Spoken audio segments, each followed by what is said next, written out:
Greetings, everyone. Please give a moment to make sure it's set. I had trouble with Rumble. Fine. It's just working fine today. So, what happened yet?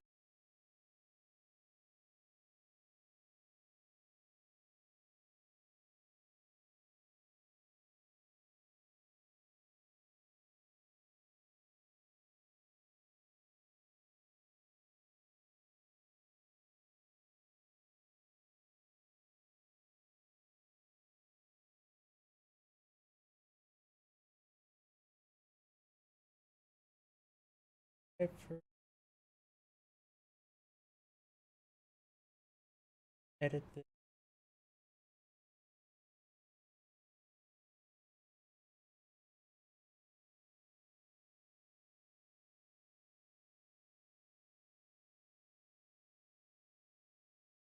I know what Twitter.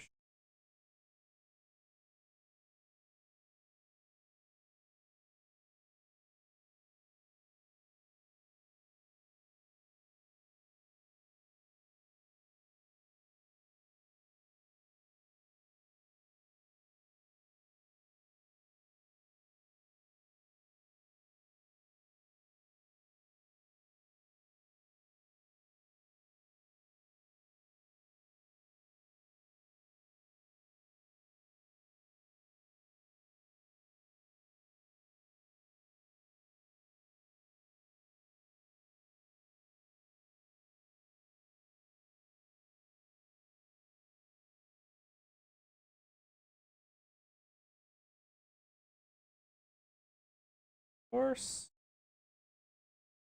it failed. I gotta put. Alright, now give this one.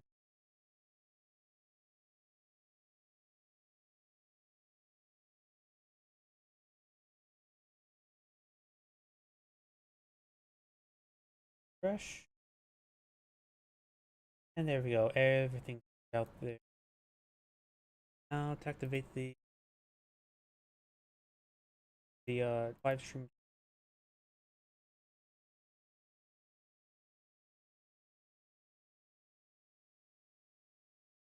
I hear a car alarm going off outside. My apologies, there's nothing much I can do about that.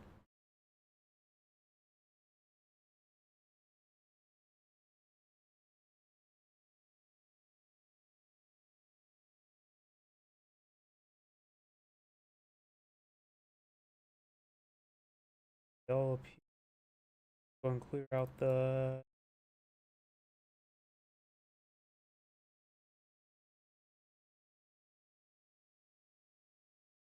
Let me double...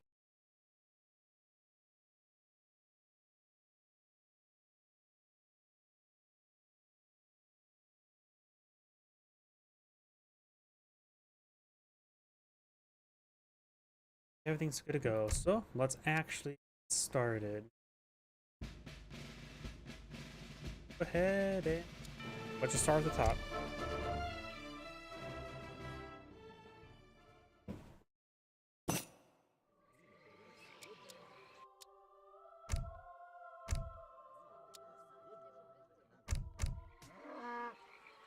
Greetings everyone, and Great here for another Age of Empires 3 replay. Spawn bottom left side as the Yellow Hausa. We have Miklees, who's really eating one of the Sangha cattle. Of course, you don't get to start off the resource crates, that's why. I don't play Hasu enough, and I completely forgot about that aspect. Why does it seem like everybody's moving a bit faster? Am I crazy? On the left side as the blue US player, we got Cultural Marxist Karen. Dear God. Can't let her gain power. On the top right side as a red house, we got Iko-san, butchered that well enough, and spawned some magenta, or not Soviets, Russians. We got no name. Now these guys are moving at regular speed. I don't know why. I thought everything felt like it was moving really quickly. But that looks like normal pace. I think I'm just going a little bit crazy. Either way. Let's see. No deck. No deck. Oh, we got a deck here. Max single player SP Rush Oath. I am SP. Can't think of what SP is top of my head. But he does have. We do have Team Furier. That would be nice to send your team. Cossack stuff. Got Advanced Arsenal, New Orders Regiment. So Maisie. Got the 13th Chelsea. Got the Slovenia, or how to pronounce that. Of course, we got Shrilet Cossack as possible composition. I'm not exactly sure. For the US player, we got the Chinese. Questionable. Does include the Chinese immigrants. He is immediately gone for capitalism, has access to the Irish immigrants. And overall, not a marine deck. We got the coffee mill guns, so we got some Gatling guns. We got the Russian Oolongs. Got some defenses. Looks a bit more. No, actually, it's not necessarily generic US because there's a lack of Buffalo Soldiers. Or not Buffalo Soldiers, Carbon Cavalry. Pretty much standard US. We got, let's see, this person here is the Red House deck. It does include, it is a 2v2 deck. Does have a Team Indigo Dieworks as a team card, as Team Singales Rifleman. Got the Fulani Archers Combat, we got the Counter Cavalry Tactics, and we got this card, Skarkin Dogra. Increases Magadi's hit points and inflicts more damage against other cavalry. Rando Indigo production. A lot of field technology. And Team Fast Fortress, which does also include the Team Indigo Dieworks. Does include the Team Singales Rifleman, and he is the Crash? Nope. Sorry, I saw something pop up. And oh, got another team card down here. Team Ancient Kana Walls. And team wall hit points are improved by nearby military units. So the more military units near your wall, the more hit points it has. I have no idea how effective that is. Yellow has Pingville. Where exactly? I'm not sure. Maybe pinged right here on top of the Zero goat things. And I think there's another ping here by red. The general named Karen. Dear God. Okay, it's taking some damage there. And red's Emir or Raz, I always forget which one's which when the Ethiopians and Hausa, is named Black Panther. Neighbors Kings. Looks like a randomly generated name general or explorer. And over here, we got Bonga Bonga. Got Inspiring Flag being utilized. We do have a Blockhouse and Button Magenta in the center. It was a rush deck, if I remember correctly. Max SP Rush Oath. I don't know what is rushy about it. Does go for Shimmer of Wood. 25 population.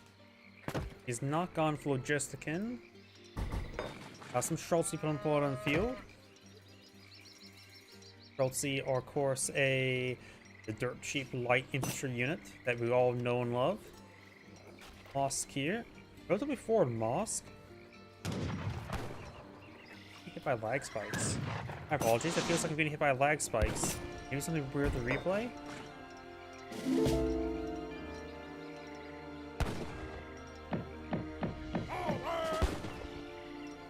Either way, there's some Schultz. They offer poor damage, both in siege and at range. They have full skirmisher multipliers with ×2 against heavy infantry, dealing 4 for 16 damage, which is somehow even worse than a crossbowman. So in comparison, crossbowmen, they are of course much cheaper. He's going for now bringing some more Shrillas, 13 Schultz with another 10 Schultz. And cancels Schultz going for some Cossacks. This player, I think it was a Fast Fortress, right? That's Team Fast Fortress. Maybe we gotta go with the Raiders. He sees all the Streltsy. Raiders should be very good.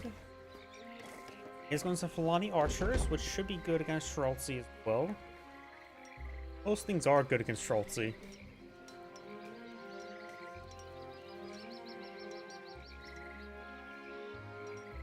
Guys point out good number of Raiders. Aging up to the Akin, which is given the Akin and Kanobas, those native musketeers. He does also have the Gyanansia, or Ganansi, or how to pronounce that. I have no idea how to pronounce anything. That villager gets gunned down by all the Streltsy. We got some volunteers or state militia and some regulars here. Raiders do have okay siege damage. But now here comes the Cossacks up here. The regulars are the only thing that has anything that's anti-cavalry. The bayonets. We've got a lot of raiders here. Yellow's just getting swarmed from all angles. Lonnie archers can't do much versus raiders. The raiders are already on top of the light infantry. The Ymir does go down. Yellow casts G. Has a shipment available. More regulars being flowed on in. It's probably fine enough to go for regulars against Streltsy, since Streltsy are not great.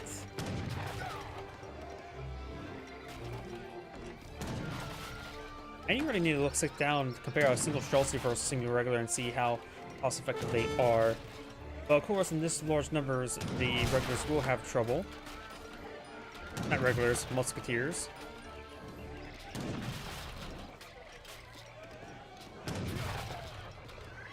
Both have 14 range, more regulars there. Age up is complete. Got some Ankin Kanobas, which are of course a heavy infantry, which effectively means musketeers. So the raiders will have a bit of trouble versus them. He's bringing a shipment of the Livid Knights. Livid Knights would be quite nice versus all these Streltsy, but for some Javelin Riders, you need to make sure you focus those down. Looks like the towns that it is taking them down. Regulars not push way forward.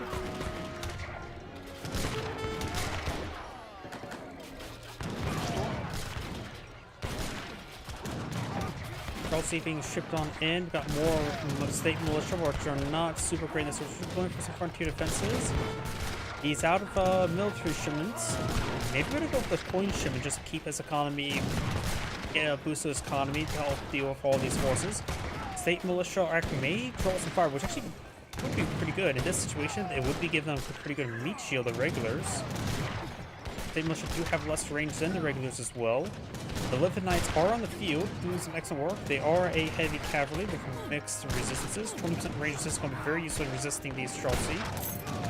Raiders going to have a bit of trouble versus them as well. Hopefully there's an H3 unit, there's an H2 unit. More Javelin Riders being pulled in by the Northern Hausa. Now sort of taking some damage, down 600 health. Howdy. Sorry, I just saw your rumble comment. Streltsy push way forward. The Explorer does go down. More state militia being brought on in. Heavy cavalry engaging heavy cavalry. Number of Javelin Rider light cavalry engage on in. Regulars and state militia engaging the Streltsy. The Streltsy are disintegrating. More Livid Knights here. Saying too much idle. Yellow's not liking what position it's in since he's had no economy for quite some time. Cavalry's back, falling back. Yellow has hold. His teammate did a good job help defending him. Good idea for him just to stick out a little bit longer. Yellow believes they're going to lose, but see 16 villagers, not great. Maybe best go for the Fukunawa shipment. Win score. Let's see, let's take a look at Russia. Russia has 20 villagers at the moment. Going for 3 more. Got a good number of Streltsy. Blue just wants his teammate to stay in the game. He is. And he's getting some... Let's see. Looks like Springfield Armory, some research going for the Irish immigrants. Let's see, this is the magenta player, or red. Yellow's going for his, I have no idea to pronounce that. Fulani archers being shipped on his boat to help counter the Veteran Riders. There's some Fulani archers there, being distracted by the Streltsy. And now got some Carbon Cavalry pulled on in. Has not this against Streltsy, I think. When the Carbon Cavalry does go down, trying to get engaged in melee. Streltsy are better in melee than at range. The high twice attack speed, less damage. Fulani archers able to engage the Javelin Riders. More regulars and state militia heading down south.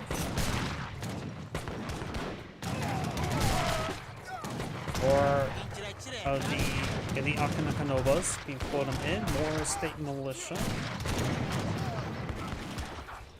The Streltsy should be cleaned on up. Let's see, state militia versus Streltsy. 13 damage, 13 range. Streltsy has 8 damage, 14 range. Yeah, state militia more expensive, but far better. It'd be really hard to be worse than Streltsy. Up. Let's see, up. He's aging up, going for Tennessee.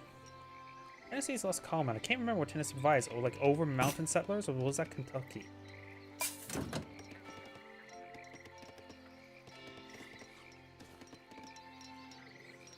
And it looks like they're sharing their hunts. Got some hunts over here. Red has gone for 3 trade posts. Blue's gone for 2, so relatively even split, just slightly in favor towards red. Age 3 for the Hausa, getting the Fulani. And Javelin Riders there, not going for any villages, a little bit low on food.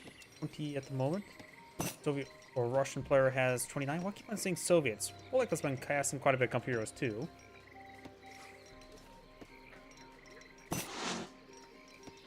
Saying red has claimed trading post.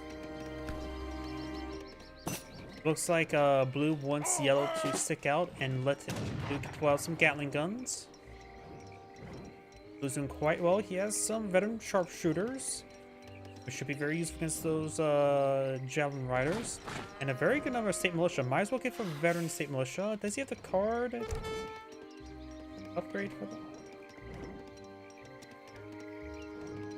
Already set this card. It says should set them veteran. Oh, it was being queued. That's what was going on. Like, I was curious why I didn't see them veteran. It says already sent this card. It was being sent because I'm blind. 3 Gatling guns there.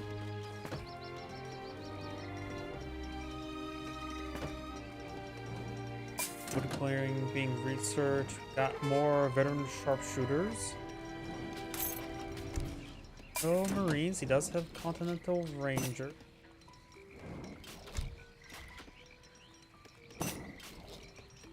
Blue's gonna be attacking. Heading, healing Liffid Knights.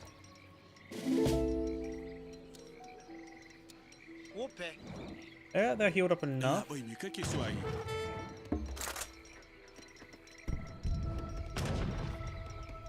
Quite infrastructure there, 2 blockhouses and a castle. It effectively means there's 3 outposts here.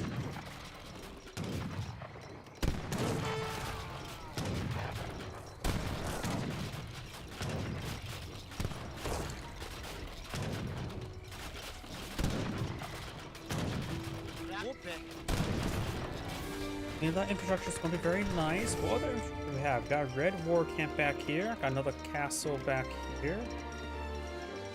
Magenta has an artillery foundry, but it looks like just that. So losing those blockhouses will be a bit of a problem for Magenta.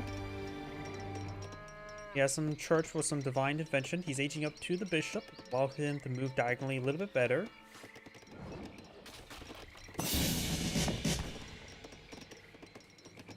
Falconet. So Magenta's going for more Falconets. The cover wagon's heading up north.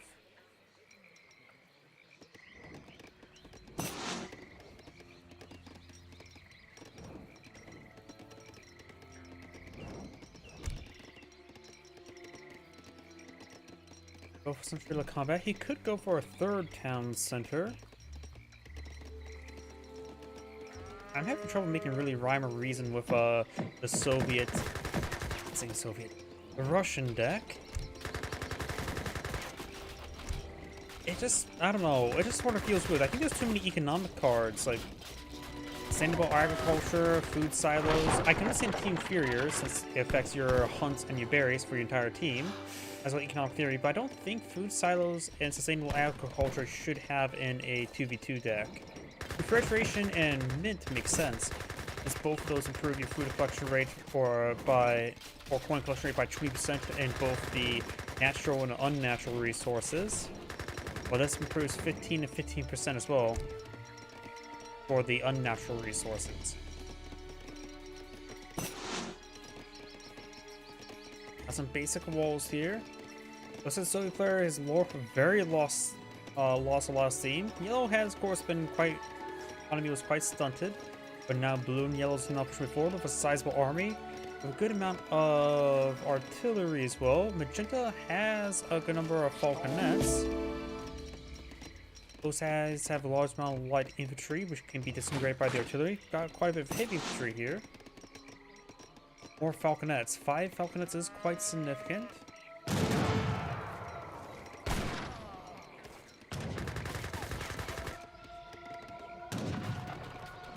Red and magenta is now pushing forward. Got a large number of falconets here and some culverins. Okay, north side has a large amount of artillery. Gatling guns are nice and all, but they will have their trouble. Most of Chelsea gets disintegrated. Okay, he wants to dive all the artillery. That is a lot of artillery to dive on. Ugh. This is going to be painful. Hakan Kanobos trying to push forward. The Girots can toot the horns and stun the artillery.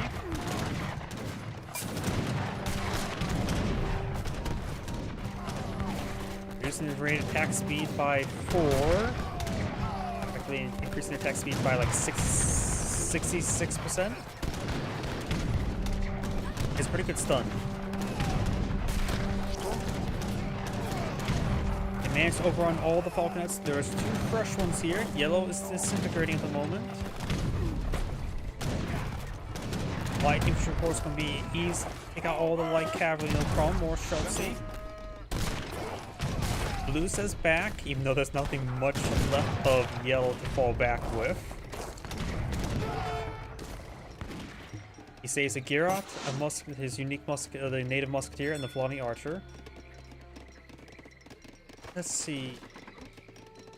Good losses on all sides. A lot of artillery went down for yellow, or red, which means he spent a lot of influence there. And now starting to get out some fields in the field. Ugh. Fields are not good. I need to look into what makes fields okay, because it always seems like fields base collection rate is horrendously bad. It's like the base collection rate is like 0.3 when Rival Firearms is 0.5, which just means they're just horrible. I need to figure out how you're supposed to actually improve them. Does having 3 villagers in one field actually boost their collective rate by a large amount? Perhaps. Yeah, I think it did. Because right now that 0.63. Got some more covered wagons for the Russian player. Now have the Amani Festival over here. Just a raider caused some issues. Yes, hello. An outpost wagon being established here. Oh, there's a lot of outposts there. This one may get destroyed. Let's see.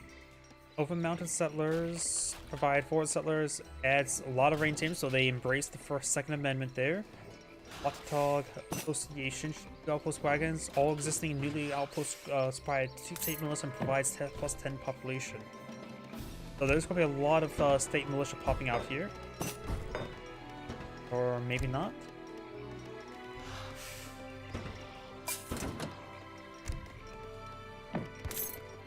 Or has he not researched just yet? Already at the build limit for that card. Oh, you can't. He hasn't gotten it just yet. He just can't blow out more outposts. That's why it's grayed out.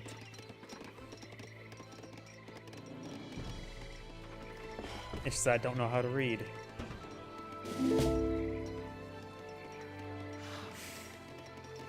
What is your command? Velvet Mountain Settlers, let's see, his base damage right now of his village is 15. Or right now, not necessarily base damage, but his current damage is 15. Regular base damage is 3. And you get moved up to 6 with Blunderbuss. Chaos ability, so he's claiming some sort of treasure. Goes off those lizards. And steel woodblock printing of a beautiful woman. 120 experience. Like Team Northside is now the lock on down, which also forfeits all the hunts on the field. So locking down like this reduces their income. At least when it comes to food. Not good. Allowing all the delicious meat to be tamed by the South team. New improved cannon trade. I don't know the African nations upgrade at all. Got some more walls being established by red. Oh. Monkeys going on down. And we'll steal the monkey's pool of Quicksilver worth 70 coin. 1 minute man exists. Everything else is just regular light infantry. Or not necessarily regular light infantry. And looks like he's actually building a forward fort with his general. Oh, here's a fun fact about the US in this game. They actually use a 15 striped flag because it's supposed to represent not initial colonial era US, but just post-colonial when they had 15 states. The US flag at the time had 15 stripes. Then they, as more and more states were being added, they just decided to revert back to 13 stripes and just added stars instead, rather than adding stars and stripes. Because 50 stars is quite a bit right now. Imagine there's 50 stripes as well. I'm ready.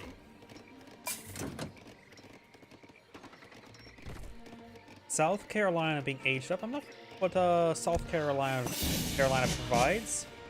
Provides Molter's militia. Provides ships 12 state militia. Enables them to construct military buildings. Oh, that's quite nice. Inspiring flag improves state militia by damage by 10%.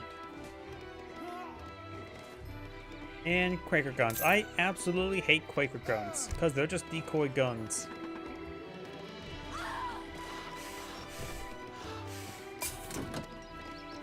Do now have the Rural Guard upgrade for US for volunteers, upgrading state militia to volunteers. Yes. Which I don't know why they would just not call it Guard state militia. Just call it because there's no other nation in the game that deploys out state militia. Unless it's something meant to make revolt decks a little bit different. People revolt to the United States. Looks like the wall went down pretty quickly. Volunteers now have 28 siege champs, which actually is reasonable. Sharpshooters still have 19. These musketeers are supposed to have standard siege damages, 24 at the moment. Granted, they're H3 plus H4 variant. So I guess the volunteers greatly improve their torch damage.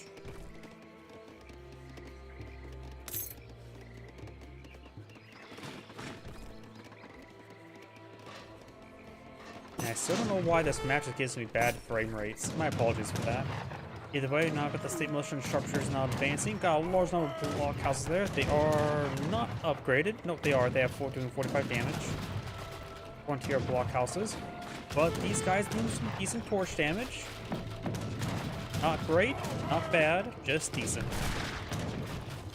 Now I've got some Chelsea straightforward. There are veteran Chelsea who does 10 damage now.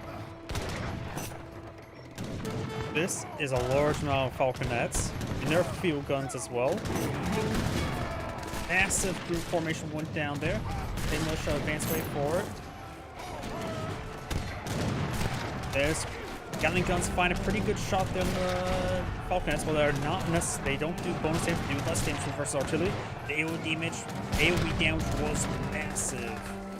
Now the Arcane Canovas are straight forward. Culverins won't be able to do much without any support.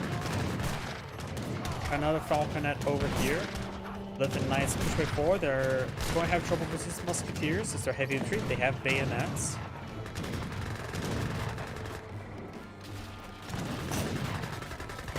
Chelsea push way forward. Keep sending. Blue just says yellow just to pour it in. Yeah, Blue wants to win the game now.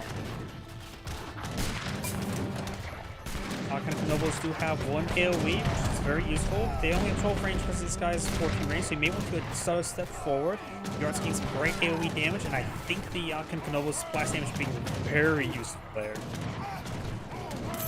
Mention is trying to migrate out of there. If you're migrating out of your farms, it's probably going to spell game over.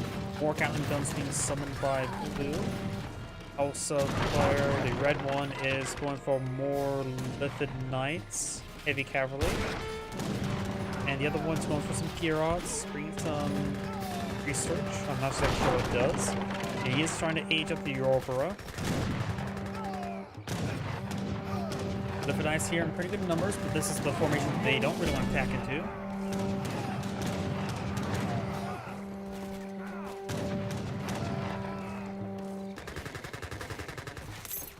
Now Magenta's base is being overran. He's trying to migrate down south, establish new infrastructure.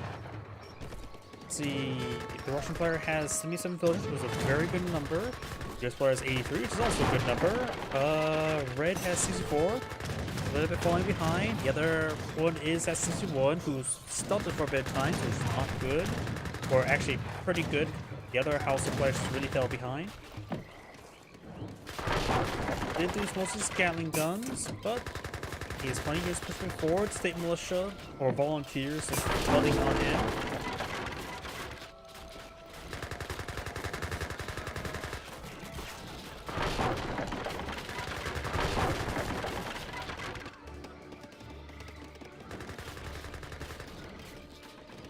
A number of feet. Here, so this one's at 1.43. Yeah, right now these guys are providing less income than compared to the states. And maybe it's something I just don't understand how fields work. Asking to take out the Russian town center.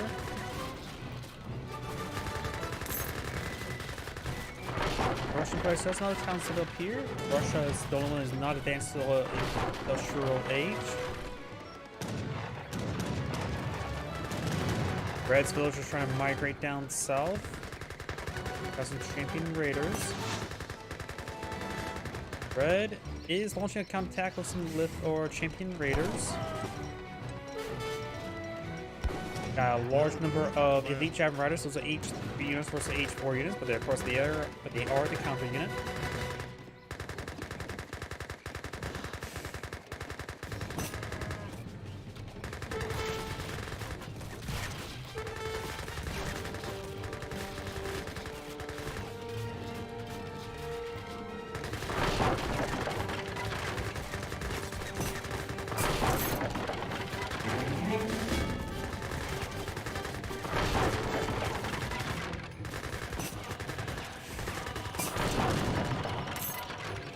All those units do get cleaned on up. Red's village is migrating back up. Yep, and this looks like just game over. The Russian players have a number of Schultz on the field. Going for mass Schultz spam. Does not have enough resources to age up.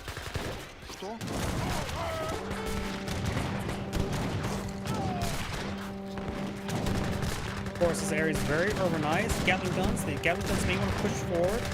You're getting some good blasts with their horns.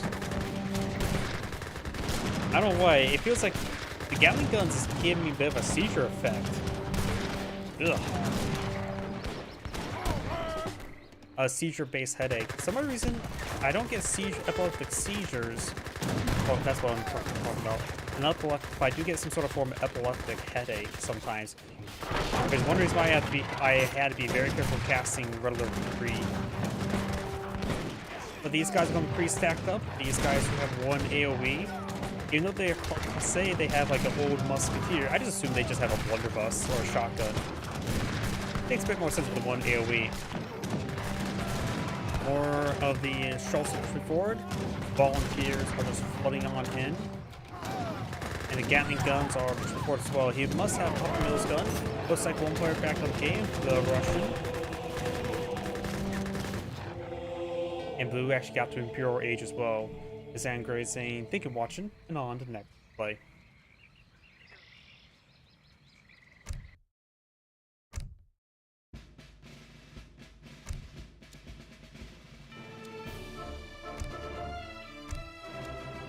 Long live the Desert Archer. Ah, that's actually not a bad outlaw unit. He has cost 3 populations, so if you get theaters, you make it down to 1.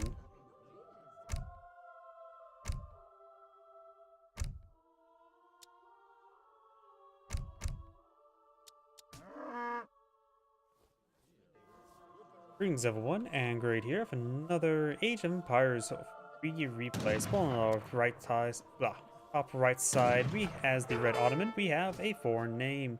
On bottom left side as the blue Ethiopians, we got Caped Baldy. Currently eating some of the delicious Zabu cattle. As if.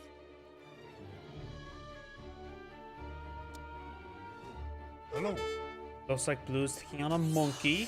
Monkey down. Steal his basket of exotic fruits. So his little monkeys are not going to have any food for the winter.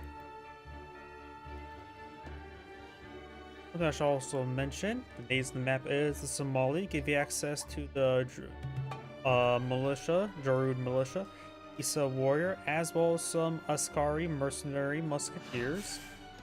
I believe they do bonus damage versus other mercenaries, or they do bonus damage versus outlaws.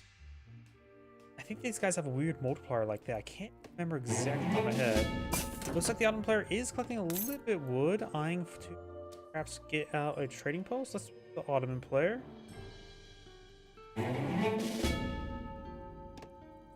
Does have a mosque on the field. Little wood's a little bit interesting. Got 100 wood now, so maybe eyeing supplies that for something. What? I'm not really sure. You have the Trinity being researched. Let's see. Part here. Villager and outlaw hit points increase. Outlaws cost less population. How much less population? Some of these population cards does it by 2, or some does by only by 1. I know the Europeans theater houses reduces outlaw population consumption by 2, which can be very nice. It makes some outlaw units actually a bit more capable of being a standard military unit. One pupper is going down to steal their store of a buried treasure worth 80 coin. Well, Red will kill off these local doggos to steal their a collection of lost Exumite coins. What is Exumite? And looks like Blue managed to steal that treasure there with the Abin.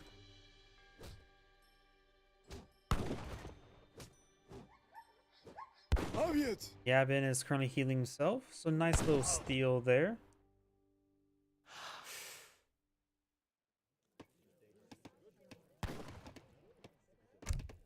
What else do we have here? What's this? Inspires trade. Trade routes provide more, supply more resources, and native settlements provide more influence. So a bit of a native deck here. Libya Rock Church.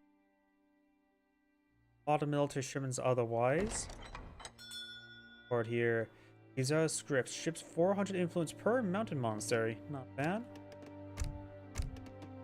And for the Ottoman player, we got the #1 deck. A lot of resource crates, but we don't have the resource crate card to improve their resource effectiveness. We have the pallets of... We got the ×10 spy card for the Ottomans. The Ottomans have their unique spy, which are just, I think I remember correctly, they're straight up better than regular spies, and they also benefit promotions as their gimmick.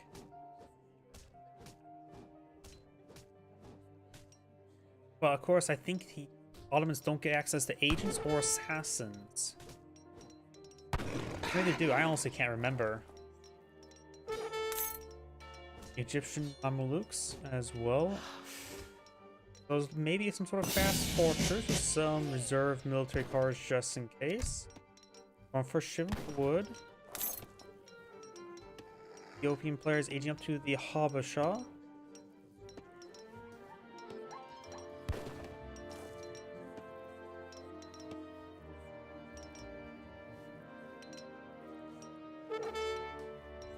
This wood will of course go a long way to fill everything the Ottoman player needs.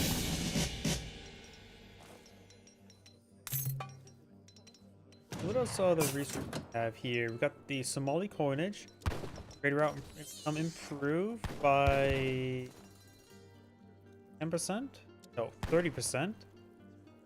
As well as improved village and fishing boat coin gathering rate. That's a pretty nice card. Let's see. Foot archers and infantry armed with rifles attack in melee faster. So light infantry just attacks melee attacks faster. It's situational. Try not to put light infantry into melee. Let's see, Somali Alduran engineers. Increase the build limit of frontier fortifications by 4. And siege units and warships inflict more damage against frontier fortifications.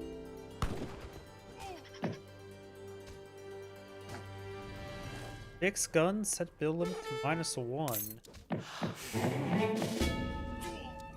Only oxide shields. If all infantry gets additional armor, looks like plus 5% armor against range attacks, and all hand infantry becomes cheaper. Somali Lighthouse, outpost, docks, trading posts, line of sight greatly increased, enables Lighthouse ability to use that Somali trading post, which causes all enemy fortification, trading posts, docks, and naval units to be reviewed for a short amount of time. The Ottoman player looks like going to apply some aggression rather than trying to go for a fast fortress. Bring Janissaries. Does have now 2 forward barracks in the field. Ethiopian player has a force here of the Shotel warships or shock infantry units, which are not going to be great against these Janissaries. They do have good damage, but Janissaries have, not necessarily a bayonet, they have only plus 50% damage, which is not great, but not bad. One does get gunned down, does have these Gassienas, which are their version of Musketeer.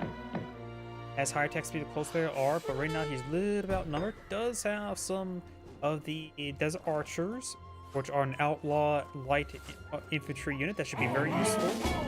They're effectively a longbowman at long range or a high attack speed unit at close range. Next thing a Lonnie Archer and a longbowman. They're pretty nice, and the only 3 population for outlaw units, so they're a bit more spammable. Janissaries take some damage there. Desert Raiders being focused down, very nice, but also gives everything else the capability of shooting them. And the Shotel Warriors with good slices there, and them able to engage without being taken out is actually very nice. And the Janissaries will be held. More Desert Archers. At close range, they have twice attack speed, lower base damage, a higher DPS effectively. And at long range, they do have a staggering 22 range, which is longbowman range. Looks like they do have Arrow Knight animation there, but still. As I was going back, mentioning the fact they only take 3 population, with the theater house research that the Europeans can get to reduce outlaw population by 2, it makes that Desert Archers can have a population of 1, making it a bit more of a stated military unit. I've been playing Italians quite a bit lately, and I've been getting a bit more appreciation of all the outlaw units. Since the Italians, of course, can build outlaws from Lombards, they actually are from the European civilization can make best usage of outlaws. So I did quite a bit of research on outlaws for a time frame. What's that? They also do have a 75% damage multiplier against heavy. Not full skirmisher multipliers, but that's still very, very good multiplier. Desert Archers are good. Most of the outlaws are actually really good. The biggest problem is, of course, population cost. And something I've been sort of getting good appreciation of outlaw units as well. They have high build and kill experience, which is an equal trade, but also means you get a good chunk of experience just by training them, which means you can get shipments quicker by building outlaw units. Got a decent number of desert archers here. They should be engaged nice and safe at long range. If he's going to push forward and engage the desert archers, they're going to have to be fall apart. Now they're getting close, so they have twice attack speed. These Garcinas could be starter step forward to get their increased attack speed as well. Every bit helps. The Raws does go down there. Desert archers having cleaned on up, they won't really microed back. In comparison, Janissaries to other heavy infantry units, Janissaries have more health and less damage. Musketeers have what, 23 or 24 base damage and 150 health. Janissaries have 215 health and only 20 damage. They are a little bit more expensive, well, costing 115 resources rather than just 100. Garcianas, in comparison to other heavy infantry units, cost wood rather than coin, and also a little bit more wood as well, which means they're inherently more expensive. They do have 13 range, 24 damage, less health. They have possibility of doing higher damage, but overall, I would say I would put them in the less reliable than Musketeers.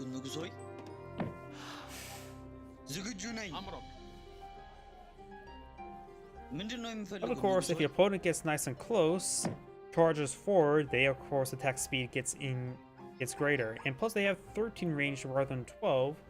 So if your opponent push forward, you're more likely to get 2 layers of guys firing rather than just one. Making it a little bit more adds reliability to a unit I consider a little bit less on the reliable side. So take it as you will. Plus 1 range does go a long way. 1 extra range a long way. Sudanese allies have been deployed on in, which gives them Sudanese dervishes, which are a light infantry unit. They are a fast-throwing dagger unit. They're pretty much a counter unit. High attack speed, high multipliers, low base damage. And attack is just 1 as well, so they can really shank people. Sending for the light infantry engages force. I've got some delis here. The high attack speed cavalry for the Ottomans.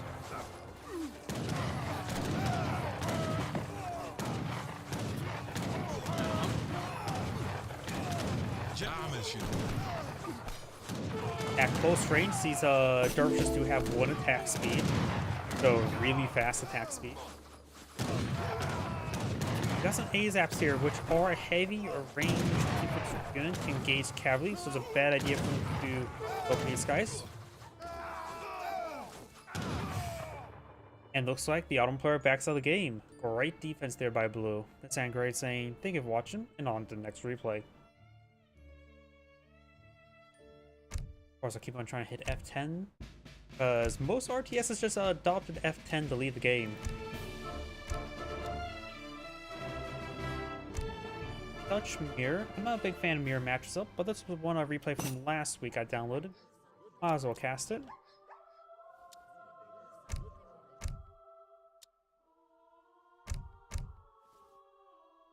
Greetings everyone, and Great here for another Age of Empires 3 replay. Spawn on the left side as the Blue Dutch, we got some mirrors. On the right side as the Red Dutch, we got Mr. V. When it comes to natives on the map, we do have the Somali. Give you access to the Somali Jarud Militia, Somali Isa Warriors, and the Eskari. I probably butchered every single one of those names, which is well enough to be served on somebody's plate. Fancy leather sandals, worth 30 experience. Here's a fun fact. The item of clothing that gets stolen most of the battlefield or gets looted from corpses the most are shoes. Because way back when, shoes tend to degrade pretty quickly because a marching army marched from one country across to another country. So they wear out their shoes really quickly. Granted, modern day tennis shoes don't last so long as well. You basically need a new pair of tennis shoes every single year, because the Orioles just wear a hole in the bottom of them. The pair of tennis shoes I have right now, I have worn them for about 8 months now, and I'm almost worn a bulk hole in the bottom of them. Got the envoy push way forward to deliver his demands. Commando? Red is setting up the crack shot to gauge the salty gators, or crocodiles. Let's see, no deck. Both players have selected or has a shipment. Got the land deck, which includes the South Sea Bubble. Converts all your coin to a greater amount of wood. No, I thought the South Sea Bubble was supposed to be a English thing, or was English or United Kingdom at the time? Because that was actually like a company that was basically a Ponzi scheme that was really crazy. It's an interesting story. I thought that was British, not Dutch. I don't know if the Dutch had anything related to it. We got some resource shipments. We got the bank. We got the religious freedom, skirmishers, hussars, bank, fort, Bosnax. Looks like pretty standard fast fortress Dutch. Maybe bank boom Dutch. Juist. The other Dutch, Dutch B.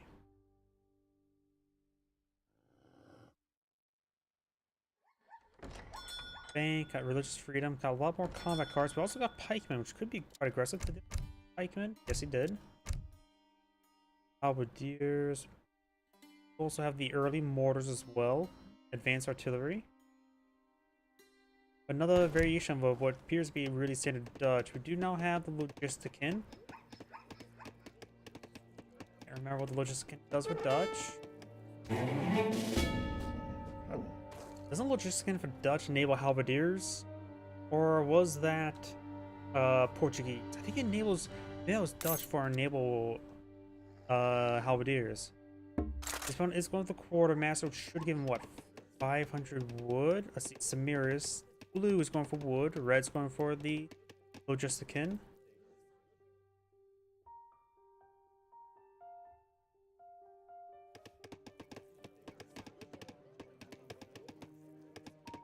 Who's collecting quite a bit of wood. This leads me to believe he's going for a bank.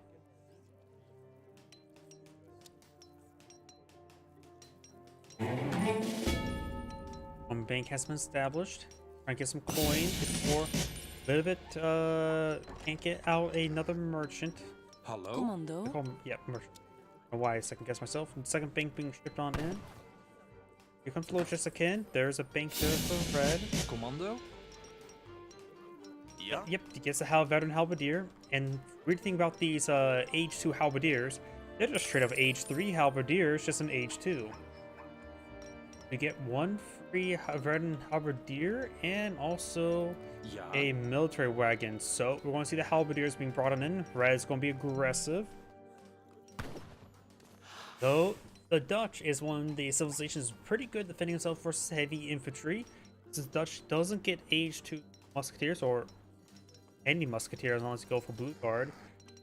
They do start off an age 2 skirmisher, an early skirmisher. Commando? But blue has deployed out stable. High for a bit of stability in his life, but you won't get that stability. You get torches and halberdiers. Bank wagon being shipped on in by red. All gonna just try to be aggressive with banks.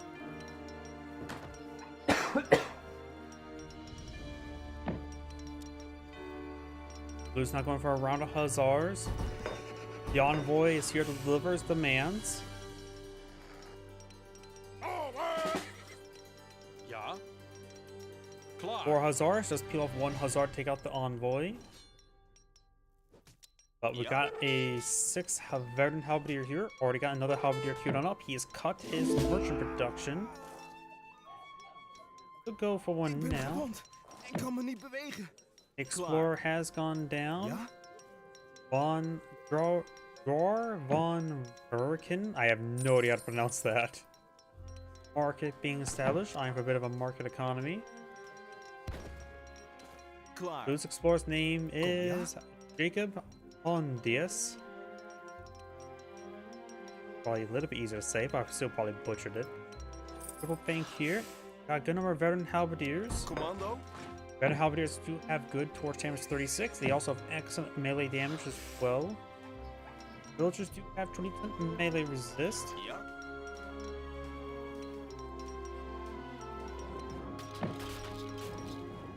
Trying to take out the stable. All good to go for the banks once it's done for the stable. Going for a round of pikemen. Red does also. Nope, that is red is going for pikemen. Also bringing shipment of skirmishers. Opponent is bringing shipment of wood. And he's that's why he went for the pikemen. He saw the hussars before, so he got pikemen. He shipped back on home to defend. He looks like we'll lose a villager. Every group of villagers just send a pair of pikemen there. We already took out the stable. Blue has 10 villagers inside. Got a round of basic skirmishers here. H2 skirmishers do also have... they have 20 range. I thought they have less range in H2. Must have changed that. I thought they had only 18 range in H2. One Veteran Halberdiers do go down. This is the range of the town center. I assume that is correct. Oh, we got also the town watch research. So now the town center does do damage per strike. Doesn't one-shot skirmishers with the higher damage resist. But taking out some banks will be very good. Got some pikemen pushing forward. I think he kept some at home. Yes. Skirmishers trying to take out some villagers. Got a very fine coat by Blue. Bringing the health of his villagers. Game of wood there. Hello. It looks like the town center does take out the pikemen. Looks like they able one-shot them.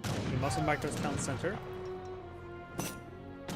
He's starting to torch it down, preventive repairs. Here's another round of halberdiers. They do have 200 health, but no range resist, so this town center will shot them. Taking a bank out like that is important. Blue has gone for a round skirmisher.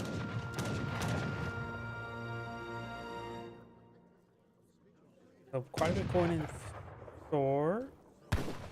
Blue has 2 banks up and going. Another bank being established by Blue. Maybe with some wood, he can probably go for some outposts. Commando?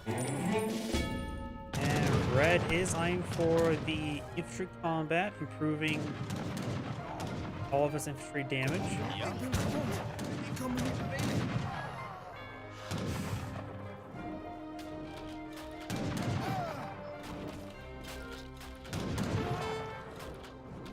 Klaar.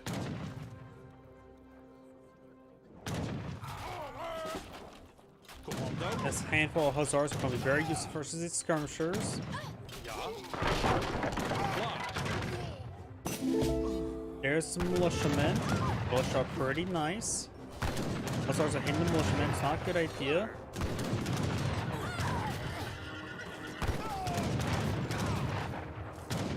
All the hussars do go down. Red's backing off. 2 skirmishers and militia can deal with. Militia will start degrading down to 1 health, but they still have pretty good rifle at 26 damage.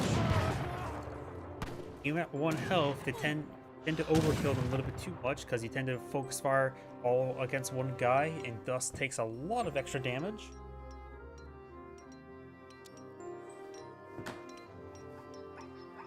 Let's see.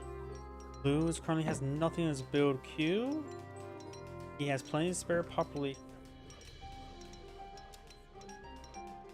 Red's going for more skirmishers and more villagers. 24 versus 22. The red has a slight village advantage. Got soon to be 5 banks for blue. Ik voel me nu wat sterker.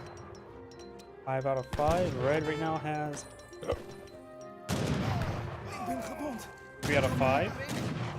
Right now, blue's economy is technically better.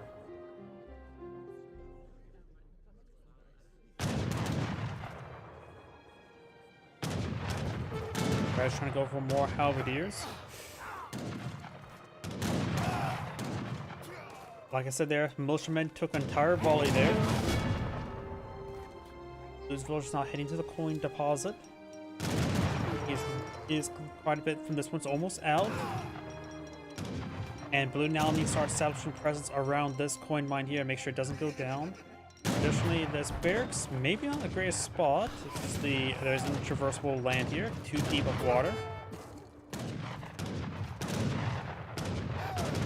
And red is now going for his team infantry hit points.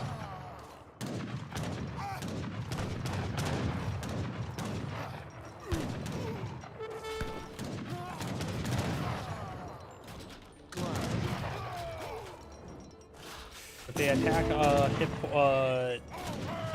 hard, these guys doing 41 siege damage now. Right now they're at 230 health. They will still get two-shotted by the town center. So he is only garrisoned a handful. He needs to garrison another villager there, or maybe two. If he's at 135 damage, he would two-shot the halberdiers, but at 108, he would not two-shot the halberdiers now. That has to be fixed, though it's pretty hard to notice that.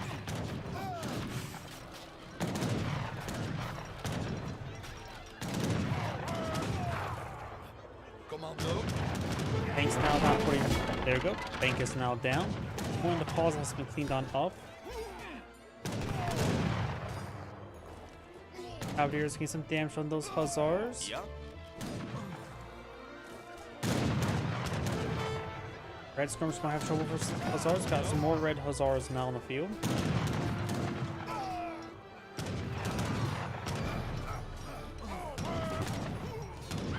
And now we do have the South Sea Bowling shipped on in. Gets converts his coin, 1,200 coin to 1,800 wood. I don't know if that's actually worth it. Now the most lone coin. I suppose it would have been a good idea for him to squeeze out a saloon and get out some mercenaries or outlaws.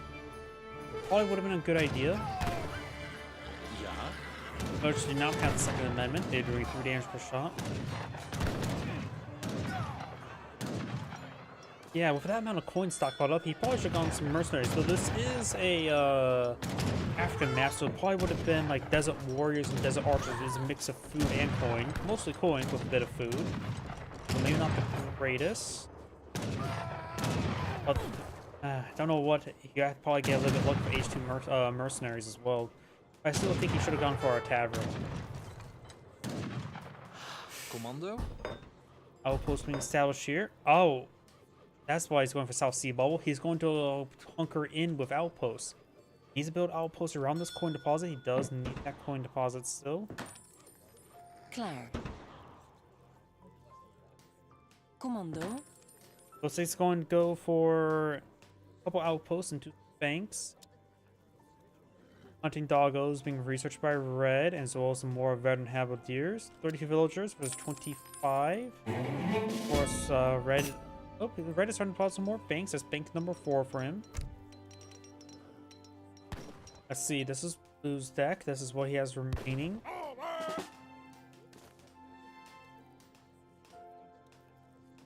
Yeah, nothing here that actually seems pretty good. He may just want to try to save up for age up and get out a shipment there. The fort, if he's really trying to dig in, not sure. And it looks like red is basically out of cards to ship on in as well. He can go for this freedom, but can't. And you need to be H3 to get out the red lancers. Red lancers would be quite nice.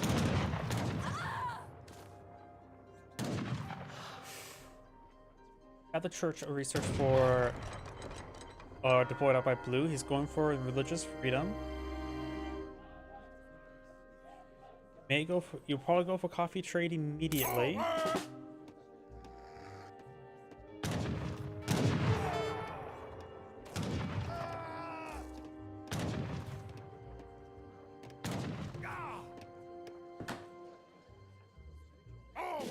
Yeah, it's now 21 damage. This is a good number to help people two-shot those halberdiers.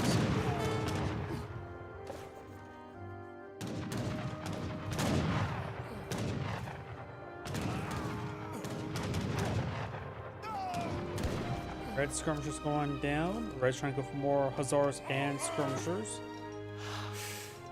He has 4 banks on the field. He's cleaned up all of his coin at home. We have coin here and some giraffes here. I wonder how giraffe tastes in real life.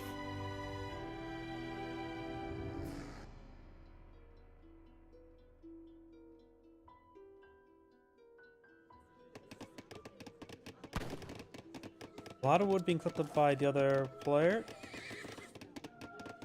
more food.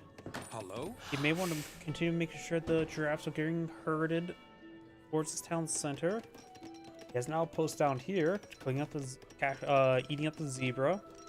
Oh, have a trade post there. Going for the Somali coinage, which does what again? Trade route improve. Villagers and boats gather faster from coin. Does not affect banks.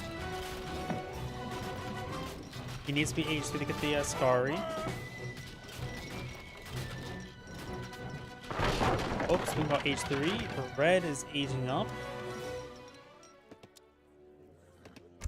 That means Red will have access to a lot of stuff. He may want to go immediately for the advanced artillery, bringing the mortar. Getting one mortar bring on bottom in will be quite useful. Then he can just simply sit back, force and flush out his opponent. Hussars do find some merchants here. Thank you for the follow, Tyson Bella. Welcome to the stream. Red has now aged on up. Has not spent his shipment just yet. A lot of good things from the Go Force. Actually, he's out of housing space. I think he's trying to build a house, then he'll get something in. The house has been summoned to the field. And still a lot of good stuff from the go for. He brings in the Hussars. 5 Hussars. Not sure if that's the best choice. Though then again, I'm not so sure what would be the best choice.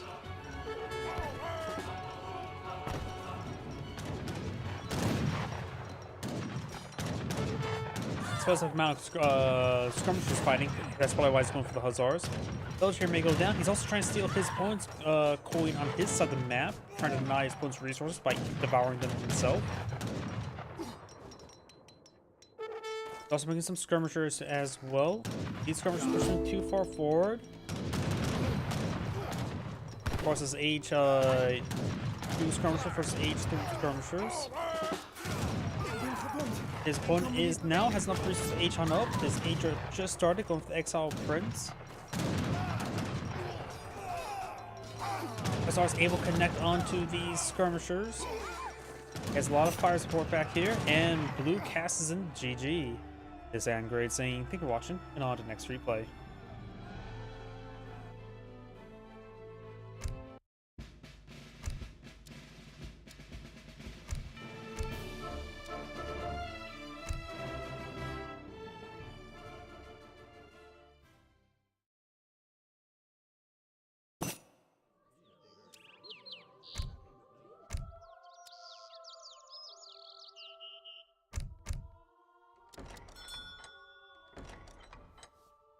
Greetings everyone, and Great here with another Age of Empires 3 replay. Spawn on top left side as the blue British. We got Sir Shrink Shark Dad. Spawn bottom right side as the red Germans. We got Morcrinus. Probably should have that well enough. When it comes to natives on the map, we got a very important native, the cow. Cows are awesome. Other natives, less important natives, we got some Greeks in the form of the House of Fanar. Give you access to some light infantry, heavy cavalry, and of course a big button to get out some free musketeers. And down south we got the House of Vaza, gives you access to Royal Arquebusier, a light infantry unit, and the Winged Hussar, a heavy cavalry unit. And also a faster gathering building trigger rate button. And some Swedish torts. Looks like Red will be taking out some of these Pumbas to steal their big pumpkin. No deck select just yet. Germans will probably select their deck second because they have a higher experience requirement to get out a shipment.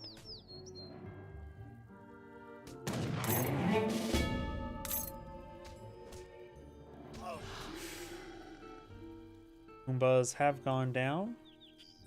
No more Hakuna Matata. Oh, we do have age up here. Mech age 3. I'm assuming this means Merc. Could be M-E-R-C, but either way, I see a lot of mercenary cards. One, I haven't seen this one. Prince Princely Bavarian Chevaulegers. Disables your war wagons. Enables the veteran Prince Chevaulegers. Delivers a whole bunch of Chevaulegers. Place your war wagons in stables in home city with naturalized Wilkenbach Chevaulegers, called Prince Chevaulegers, who can be trained and upgraded. Also ships a number of Prince Chevaulegers. Of course, I got the German Black Riders for light infantry, Jaegers, Bosniaks, Lancer, and British Harquebusiers, which are heavy range cavalry, if I remember correctly. Also, we have a lot of combat cards. I got infantry hand attack, infantry hit points, team cavalry attack, cavalry hit points, advanced arsenal. So there's probably gonna be some fast fortress and infantry combat. He's going for Doppelin soldiers. Cavalry combat, Limpenzar cavalry, gives you Uhlans. Long range infantry hit points, improve your crossbowmen and skirmisher hit points by 50%. Also landwares from the treaties of Westphalia. Salongan steel. Doppelin soldiers attack and hit points greatly increase, but speed drops drastically. Reduce their hit points and damage by 50% and speed reduced by 33%. Sounds very powerful. Of course, very hard to make them connect. Replace all existing Uhlans of Guard Toponkov Hussars in only one population spot. Instead of Uhlans, you receive extra Guard Toponkov Hussars. So it looks like a population efficiency card. German player is aging up with the quartermaster. The British player is aging up with the governor. That seems pretty quick. Got Greenwich time. Immediately goes with Greenwich time. Fills up the local doggo and steal his hair meat for 15 or 35 food. You monster. His pups will now go hungry for the winter. Okay, now looks like standard Brits. I don't know why I had trouble saying the word Brit, though we got a number of cavalry cards, as well as the Coldstream Guards cards. We got the standard longbowman, yeoman. No siege artillery, but that's more of a niche card. Having your longbowman have an extra long rate siege attack does still do really bad damage, not that great. Call off this local doggo and steals needle in a haystack. Ready. James Cabot. I can't tell you if that's a randomly generated name or a manually created name. Martin Luther, Germans.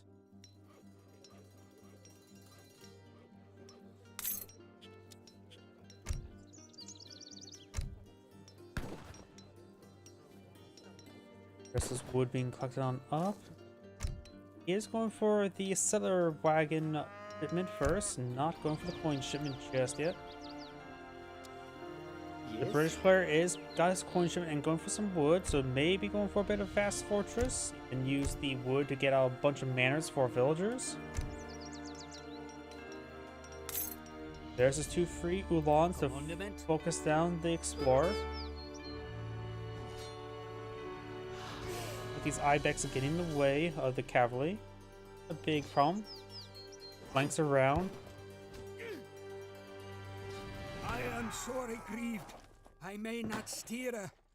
Now has 2 trading posts. Red only has the 1. German player's not going for shipment coin. British player's cut production, going for his age up. Now has access to the Glorious Revolution. Mohawk Statesman.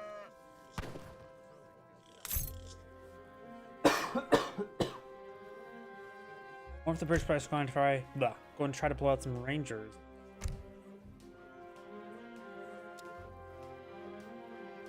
And the German player's about ready to age up as well.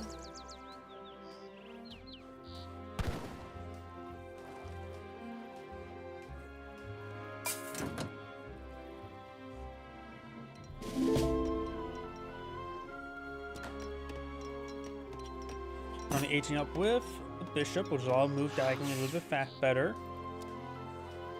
Most statesman, will give him access to a handful of free native heavy infantry units, which Yes. is very similar to revolutionary stats. Takes out one of the brigands there, and the Ulan's hoping to take out the other. And we'll see this brigand's light saber from Light Brigade. Coin. Migrating the Ibex towards this town center. There's the Haudenosaunee Tomahawks. They do, like I said, they have revolutionary stats and multipliers. Bring a shipment of falconets. Has a lot of food. Not deploying out any villagers. Not sure why. 20 villagers was 19. Of course, this opponent has a number of settler wagons.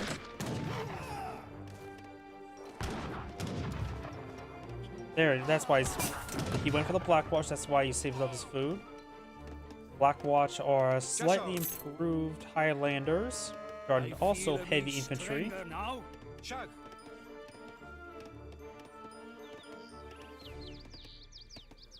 Don't know how they exactly improve the Highlanders, but I think they slightly increases their attack. Right now 63. I think their attacks usually, I honestly can't say.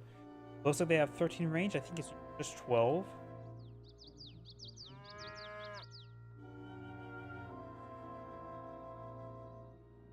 Either way, Jashol. Blue's not going to push forward. Has 2 falconets, a lot of heavy infantry. Age up now complete. 1 free covered wagon. You can bring in a shipment of something. Bring a shipment of skirmishers. When he sees all the heavy infantry, that would be pretty good. But the problem is the falconets. Can't exactly just put in the Jaegers. Need a lot more coin for them.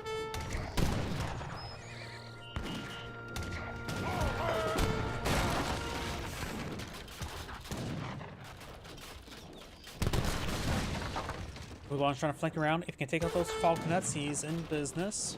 But all this heavy infantry is going to cause him trouble. He may lose the secondary town center before it even gets built. Trying to put some holes in the house. He is at pop at the moment. Ulan's push way forward. Good volley there. Falconets get saved. Ulan's push way forward. Get there in the falconets or onto the skirmishers. Both falconets still alive. Does hit that one falconet. More of the Ulans coming for a flank. It's a good damage. Takes out the other falconet. Red has a handful of infantry still remaining, but remember as well, Blackwatch are super heavy musketeers. Just musketeers with really high damage. There are 2 population units with effectively 2 population worth of health. Let's see. Musketeers' health is 150. Plus 20% is 30, 180. So yep, effectively 2 musketeers is 160 health, and they're just slightly overstated musketeers, pretty much, times 2 musketeers.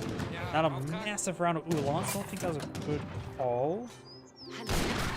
Got this scout here, the Shosho scout, finding good spot in there and allowing them to gun down these villagers. Down to 16, but remember he has some settler wagons. And all this stuff will love to be melee against cavalry. He will rip them apart.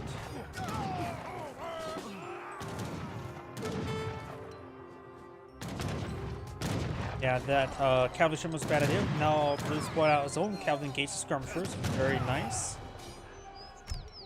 Yeah, that Ulan ship was definitely a bad call. Don't know what I don't know what he should have gone for in order to deal with the heavy infantry. Ideally Jaegers, but he's nowhere near enough coin. These mercenary ships, of course, are expensive, and he lost the skirmisher. So, oh, the cow could be claimed. Nope.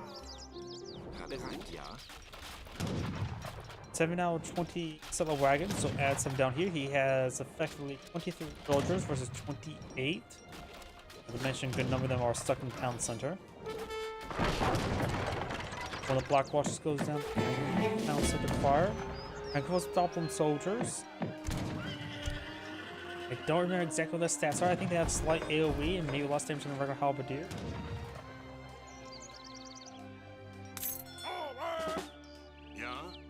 see. 20 damage, yeah. Halberdiers have what? They have 28 damage, right? So these guys have less damage, but 2 AoE is quite big, and 1 extra range to make sure they get their AoE off more properly. I think our anti-cavalry multipliers are a little bit higher. In other words, these guys are good against infantry. And again, melee, like halberdiers. But the AoE is, of course, a bit more variable. It's hard to gauge of how effective that will be. Oh, they also do have a bit more health. Halberdiers usually have base health is 200 as opposed to 240. A little bit extra health can go a long way. Or at least make them go longer ways. More Hussars being brought on in. He has his own Jaeger shipment he can go for. 10 Jaegers, 20 pop for 1,000 coin versus 12 Jaegers. Shipment's more expensive, so that's why he gets more value out of them.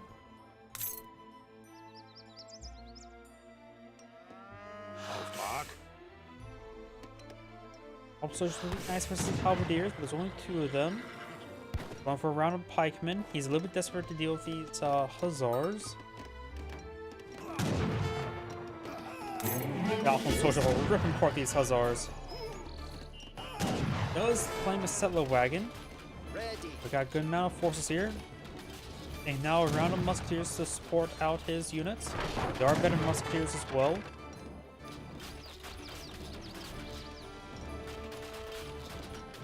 I've got the Ocean Guards, improving the health and damage of musketeers and grenadiers by 50%. And it looks like the German players are losing too much infrastructure. I think it's going to be game over for Red relatively soon. Though wait, got a town set up here and a mill. The mill does provide them 1 food per second, so +1 villager there.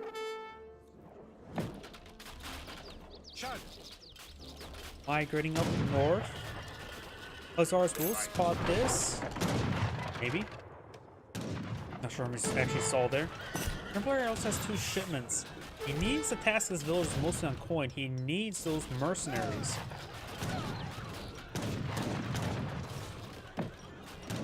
Yeah, I don't think I like the German deck. It relies too heavily on costly mercenaries. Plus, and if he goes too heavy mercenaries, the British player has a church on the field, which means he can get some spies to shank them. Doesn't have assassins or agents card, but that should be fine enough.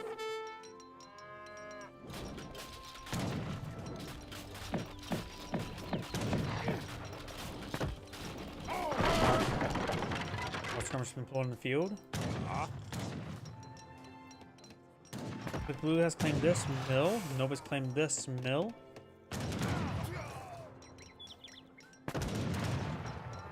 Good volley there on the Black Watch, or that was the Musketeer. Maybe just want to run 4 Black Watches remaining. All of them pretty healthy. Ich bin verwundet und kann mich nicht bewegen. British players being a shipment of villagers.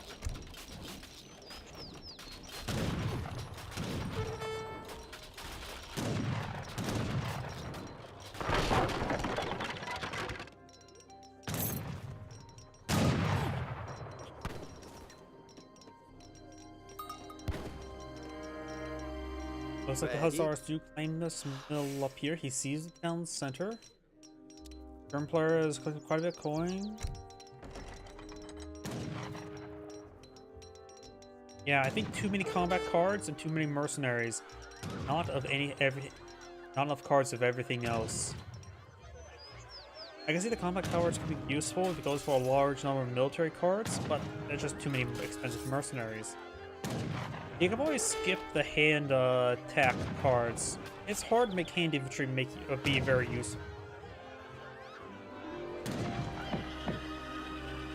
Cavalry combat cards can stay. He also has access to war wagons and also this card here. The Bavarians. Bavarian cream donuts. Auftrag. Now let's bring in the British Harquebusers. If I remember correctly, those are heavy range cavalry units. they have short range, right? They're high damage short range. It's like their hand attack's like 100 something, like something absurd. Which could combo quite well with cavalry combat. If he goes for the cavalry mercenaries, he has 2 shipments. He could go for the... Oh, he needs Ulan to get out the... Yep. I think he goes for a land grab. That's a little bit more of a desperate card, making it so he gets cheaper structures. I think it'd be a good idea for him to go to cavalry combat with one of his shipments in order to improve his mercenary cavalry by a large amount. He still has 2 town centers as well. He's not producing from any town center at the moment. Yes. Yep, here we go. They have a staggering 121 melee damage. They are, if you can read here, they are in fact the rare heavy range cavalry unit, which makes them inherently anti-skirmisher. They have no negative damage versus or bonus damage versus cavalry. Dolphin Soldiers getting some great damage on those Hussars. Got a lot of free hits.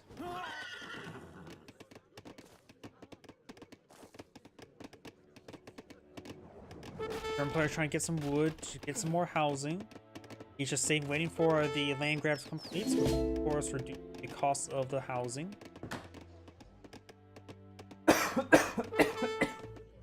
Apologies.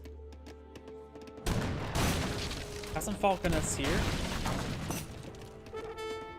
Oh, where's those harquebusers? There they are.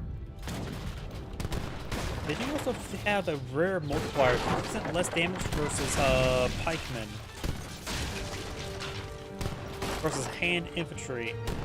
Their attack speed is also really high as well. They have a 2 attack speed. That's actually very high. But the range is 6, so it's basically non-existent.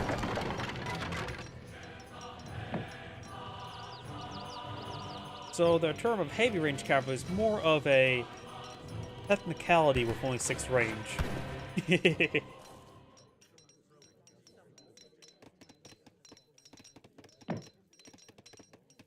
I think there's actually actual melee units that actually have 6 range. The meteor hammers are they called for the Chinese, one of the heavy cavalry.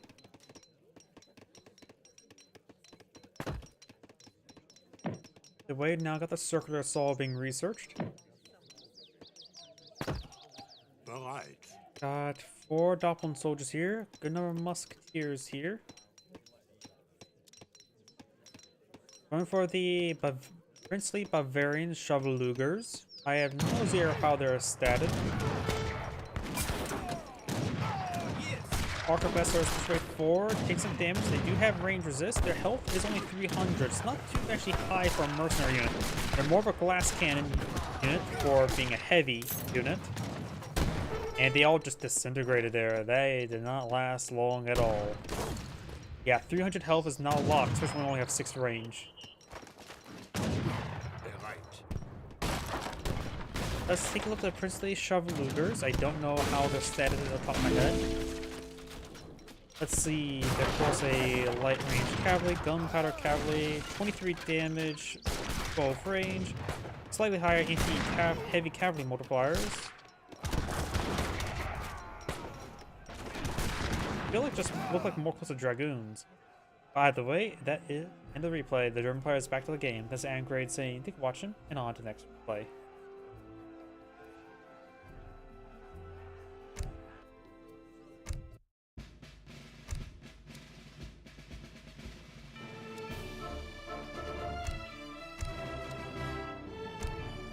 Is that Russia versus Mexico or rushing Mexico?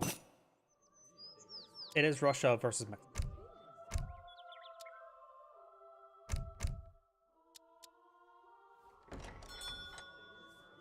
Thanks everyone, and great here for another Age of Empires 3 replay. Small on bottom left side is the Blue Russians, who got profoundly autistic. On top right side is the Red Mexicans, who got the Lazi. Butchered that well enough. Claims this treasure of a dick pic of a person with wings. Is this supposed to be like, is this supposed to be Angel or a Tengu? I have no idea. Well, this is a European map, so maybe it's supposed to be an Angel. Not sure. By the way, when it comes to natives and map, we got the House of Wetton, which give access to the Trabants, a Papal Guard variant, which does provide the deflection aura, and a Saxon Cuirassier, so if you like French heavy cavalry, here's a native version of it, as well as an H2 fort, and some Giant Grant Grenadiers. And over here with the other native, we got the House of Oldenburg, gives extra Royal Huntsman, a Counter Skirmisher Hunting Food Collection unit. Counter Skirmishers that were very rare typing, like heavy range cavalry and ranged shock infantry. And we got Northern Musketeers as well, which only cost food as well. They will kill off these local doggos and steal their broken wing of a Polish Hussar monster. They're going to plan to repair that up and wear that into combat themselves. Now their dreams are ruined, and now they're dead as well. Off the camera there. Mexico has a deck selected. We got the 2 Settler Hacienda Wagon. We got the number 2 deck, or no deck, no 2. Is it going to be the weird Mexican deck that does not revolt? 'Cause that's what it looks like. Looks like not revolting with Mexico. A lot of resource cards, has possibly going for Fast Fortress, Fast Industrial based on the cards here. But we got a lot of cards here in Age 3, so Jesse won't go for it. Has a handful of cards in Age 2, so he may be tried to be aggressive in Age 2, but maybe not full rush. Guess we'll have to find out soon enough. That lock there. The Russian deck does have 1v1. I have no idea what CHSF is.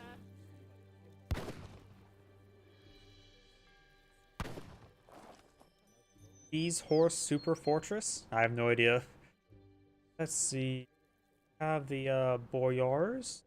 Got Streltsy. Streltsy Combat. Roulette Combat. Got Reformist Czar. Russian American Company. Got some Czar cannons. Yeah, it looks like just basically Strilet. Mostly Strilet and perhaps a mix of everything else. Even though Mass Strilet is questionably good, it's always fun. Sometimes that's the important part. Just have some fun. Who doesn't want to spam a horde of drunk infantry unit against your opponent? Though, as I mentioned beforehand, these guys are counter skirmishers, so if you have trouble with Mass Streltsy, you can go out for the Royal Hunter and or Royal Huntsman and get out some the rare counter skirmishers and engage the Streltsy.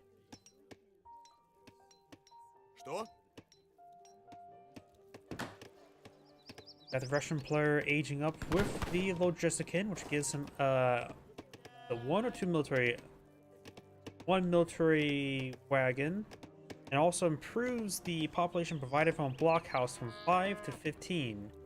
So not only get your military wagon, you also get a little extra population space when you deploy it, which can fuel your aggression. Russian Logistican is very aggressive, even though Logistican does cost more to age up with.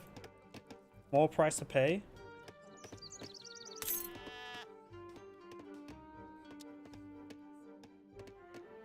The Querétaro, I forget what that is, top of my head.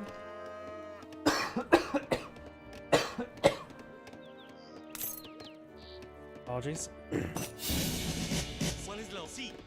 We have the military wagon there. Going for a stable, going for a bit of stability in his life. Blockhouse being built there, nice and early, which also means this provide another. Right now provides 5 population, will provide additional 10 weeks place to age up. So you have 35 plus the military wagon feeder, 50 population, which is a lot of population to work with.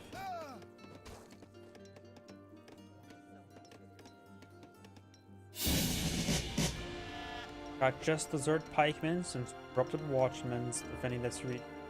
Going for a coin shipment, and it's actually going for a defensive blockhouse, so he's not being aggressive.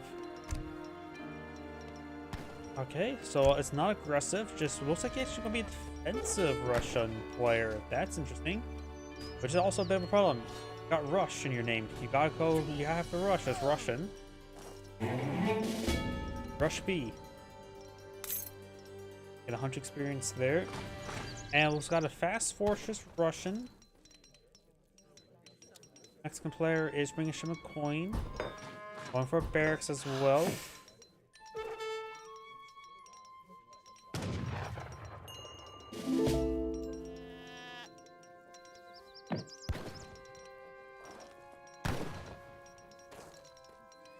Knocko's here.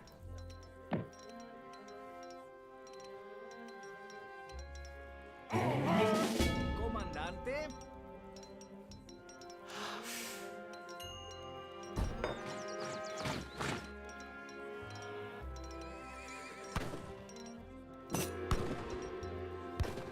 Knocko's are of course a Lancer Cavalry. In bonus damage versus infantry, less bonus damage versus heavy heavy infantry.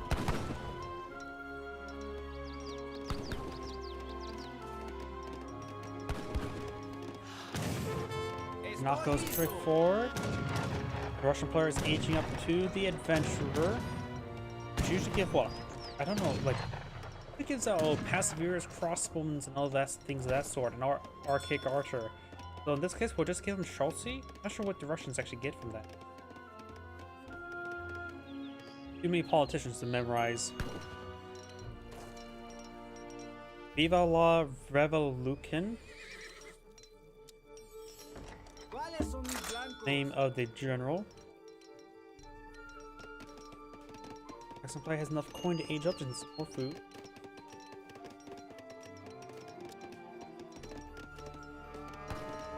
Going for Vormissar. Will we see counter Jaegers or counter Dragoons?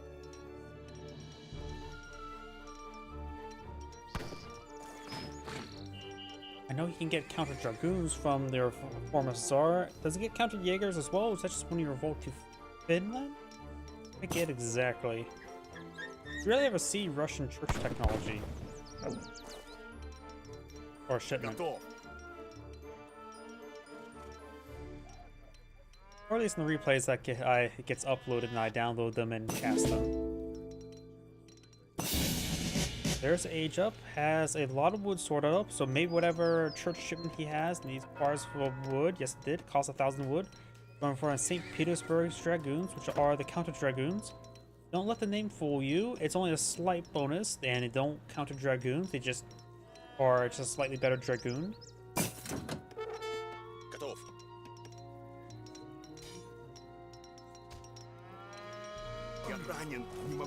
Let's go down there. Right now they have plus 50% hit points. I think their damage is also high as well. Hunting Doggo is being researched by the Russian. They do offer a slightly bonus damage to light cavalry as well, so technically they counter Dragoons, but more of just a slight thing. I wasn't paying attention. Oh, he's starting to push way forward. Those who took some damage there, the Custom Soldados, Mexican Musketeers, which are effectively a ×2 Musketeer. The general will go down.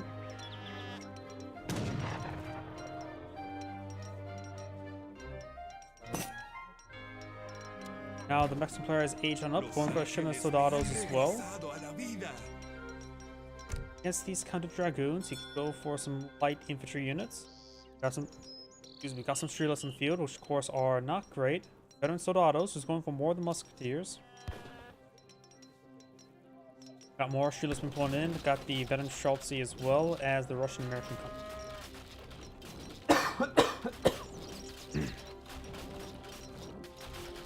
Also going for a priest.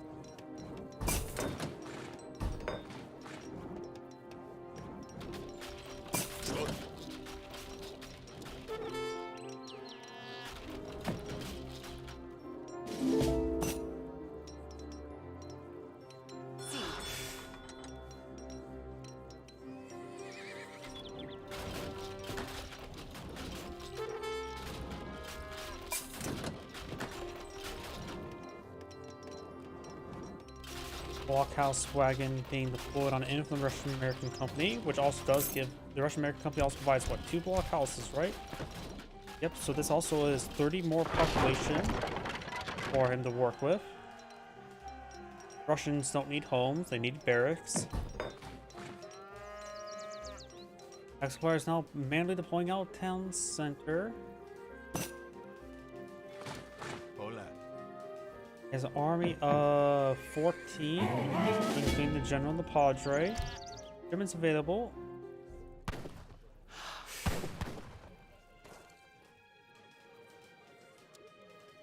Going for now the Chinako shipment. St. Louis Patriots also gives them 8 Chinakos, which could be very useful against these light infantry units. Soldados, or Sortieros, are a light infantry unit from Mexico.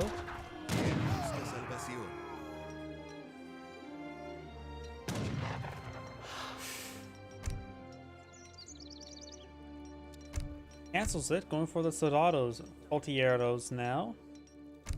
Mostly against the, nope, he's going back. That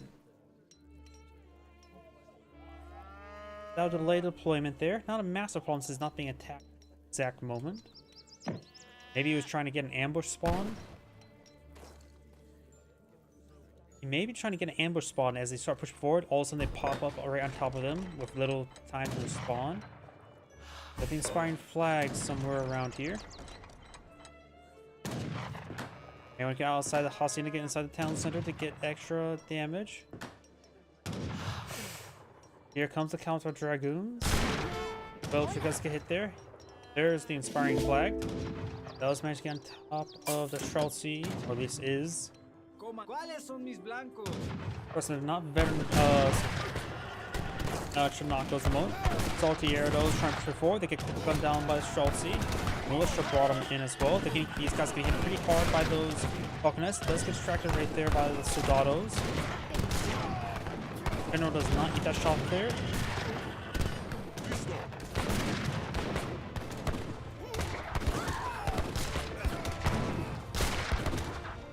It looks like the Mexican player has back to the game. That's great saying watching on the next replay.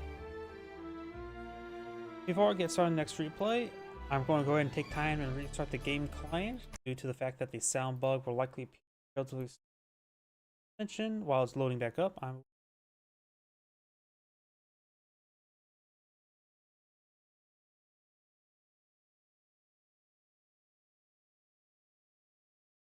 Give me a moment.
Oh, get started.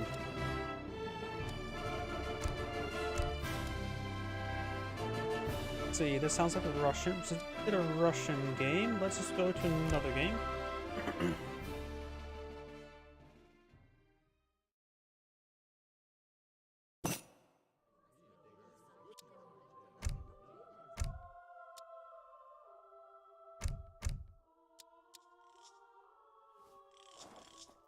Greetings everyone, and great here for another Age of Empires 3 replay. Spawn on the left side as the red French, we got Mouktam. Spawn on the right side as the blue Hausa, or the Sur, I still don't know how to pronounce their name.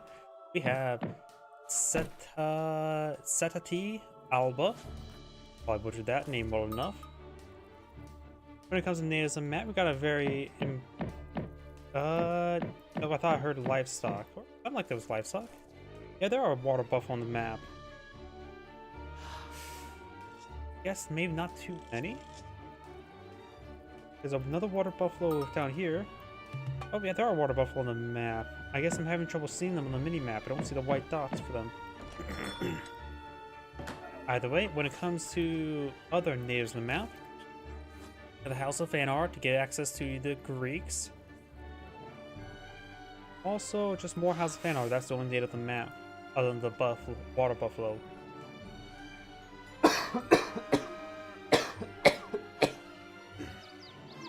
Horses don't go out. That's not good. No deck selection just yet. Or there as well. The French player now has enough experience to get a shipment, and he has gone for shipment of couriers. Era. Looks like standard French. Yep, looks like pretty much standard French. Gunman is going down because not using gun. Gunman does do 36 damage or 10 damage in melee times 2, so it's better than Gaze in melee.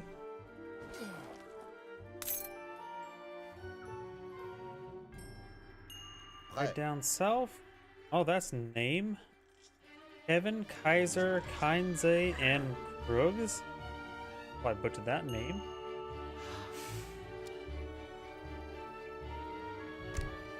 Also, players going for a shipment of villagers. Let's see, 1v1 land. Dane guns. Magadi attack and train speed improve. Now cost partial coin and influence. So they get, yeah, they have the Hausa gets a infantry unit that's not a mercenary, which is like a really high status, but one population. It's like a really high status unit, but it does cost a lot of influence. This will, of course, looks like reduce. I think it reduces the cost in half and influence and gives a coin. Also improves their damage by 20%.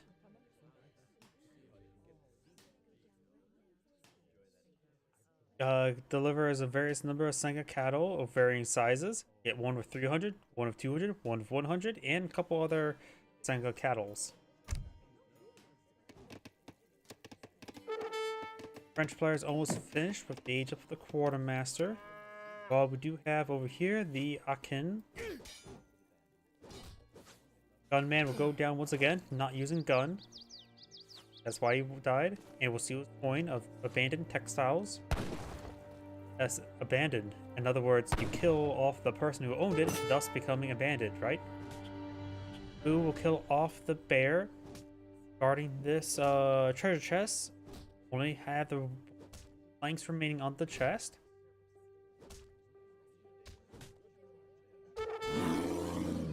The unbearable bear has gone down.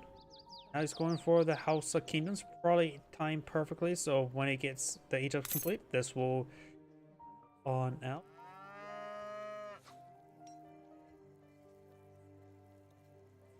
Of course, this will give him one university builder and one trade builder.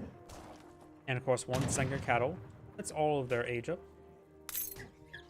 Or all their shipments.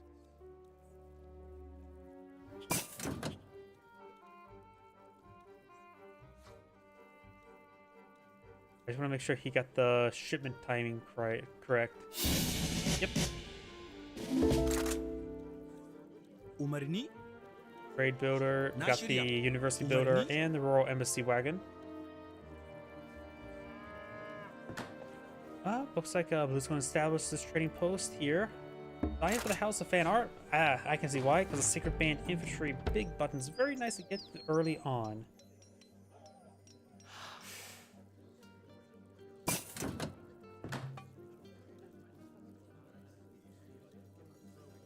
Selective breeding to fatten up his livestock quickly. Royal Embassy is being built.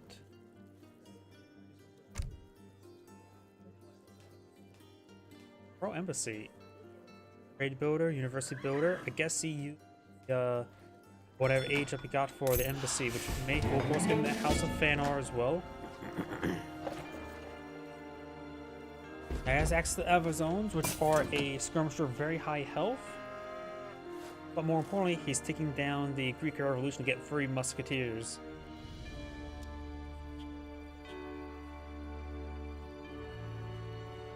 He also can get out some Ethiopian mountain monasteries, which I don't believe he can use to collect up influence. That's going with the various cattle sizes. French is going for Fast Fortress, going for the Bishop, which allows them to move diagonally a little bit better. Once again, Gunman not using gun. Noob. A peace treaty worth nothing, 50 experience.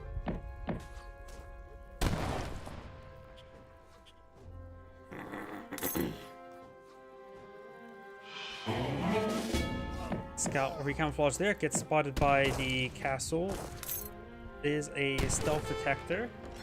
Sees stealth, tagged. Scout is down, not big surprise. House player is pretty far from Agent up.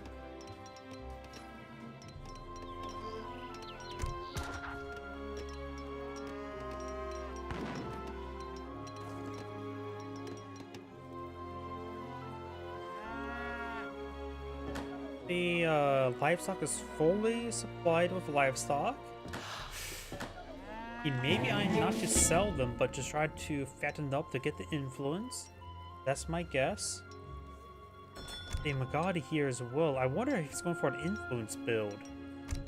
He's going for the Gasanat, I don't know how to pronounce that, which will make the Akina Konobas a standard military unit that does not require influence and mass producible as well.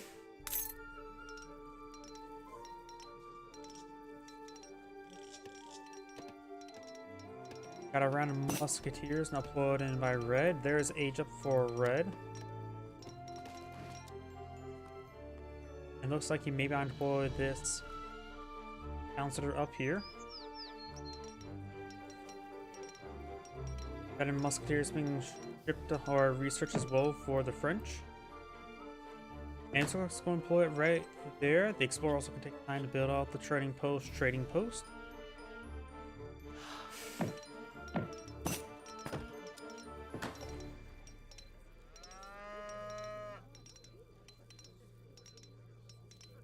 Got some gear up being built.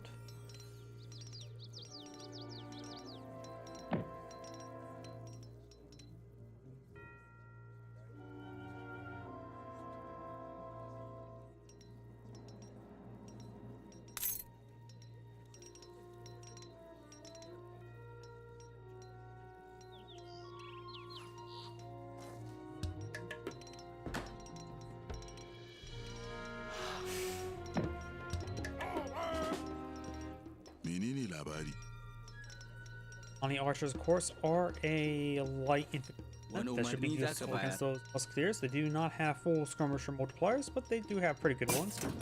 They also have ×2 attack speed, so they're only slightly... Actually, nope. Musketeer or skirmishers in age 2 has 15 damage. You guys have 9 ×2, which is effectively... Of course, a little less range, 17 rather than 20, and of course the multiplier is a little bit less as well.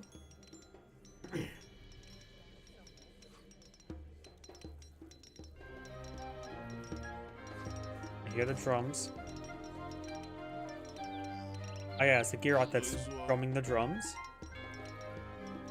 It's clearly the drums of war, right? Musketeers and Falconets before got shit available for the Hausa. Musketeers, I don't know if they should collect them, be so what the influence of coin. Pretty post will go down, might as well hit the big button. Does not hit the big button there. We got at least some free musketeers. Blue has an army of 16 versus an army of 20 with falconets.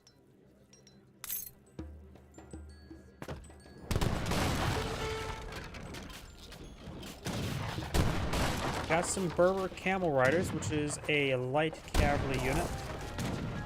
Not going to great against the musketeers, but do have a little bit bonus damage multiplier versus artillery. They also have pretty good base damage as well. They're the rare light cavalry can only attack the melee unit.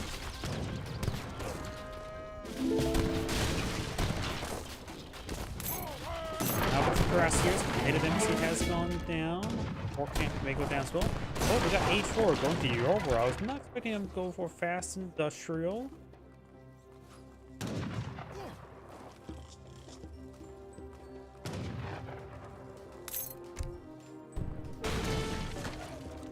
He is... I know livestock has... Oh, he's actually eating the livestock. So he's going for a livestock boom, not livestock market. So he has sold some. The coin, the values are below 100% at the moment, especially the coin.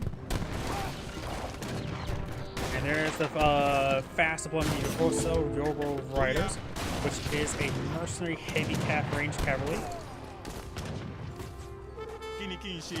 They have excellent resistance, 55% melee and range resistance, so they're very, very durable.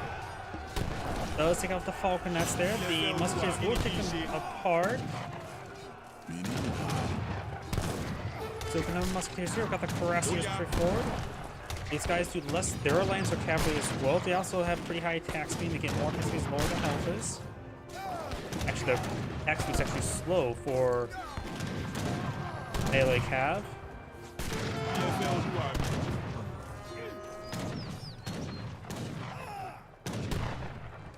Red's army's been cleaned on up. 43 population versus 34. Berber camel riders there. These guys are also native. They take no population space. We got we got native shipment there. Got some guard boyars.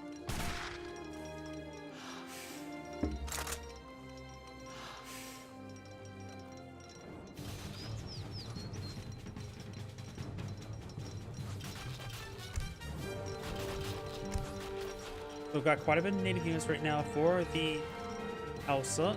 But the Cuirassiers not going to take out these villagers. Good damage there. A shipment available.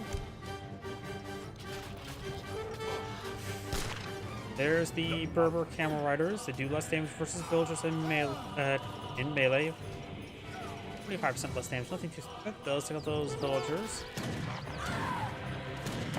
Villagers going down quite badly, but these Berber Camel Riders are anti-cavalry, all cavalry in melee.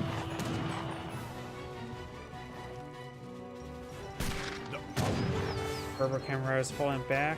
Not sure where the Esso Riders may have went. There's a Boyar, which have high attack speed, including siege.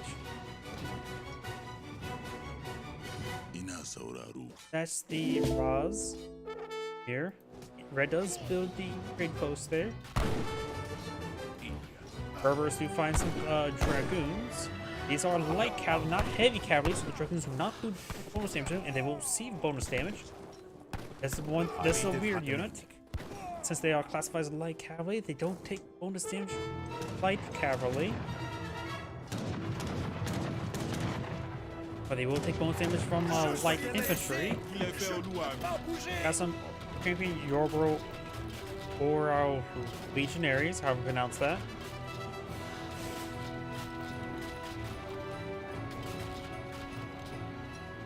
Just over here. 35 versus 52, but a lot of natives on the map. Pretty close has gone down. The French player has enough coin for a shipment, but looks going for age 4. Now I got the cow loans being researched. And we've got a good number of cows here. He must have built them all because I can see them very low on food in them.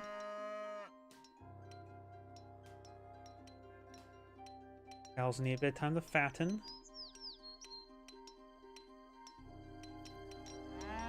I don't see a fattening rate on down here. This will give him 9 Flying Archers, 5 Livid Knights, and 1 cow.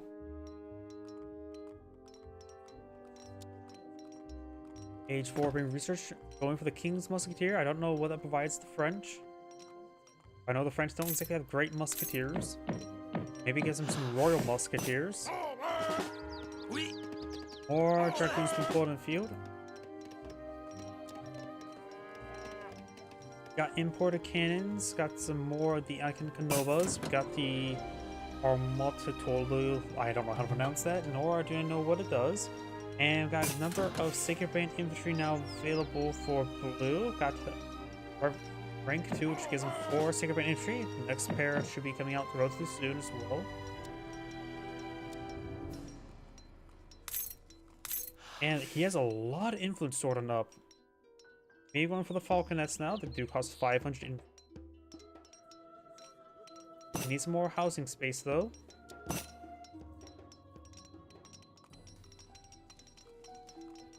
French Fries aged on top. Wait. Yep, I'm not sure what King's Musketeer gave him. I see no shipment there. I didn't see anything get pulled in the field either.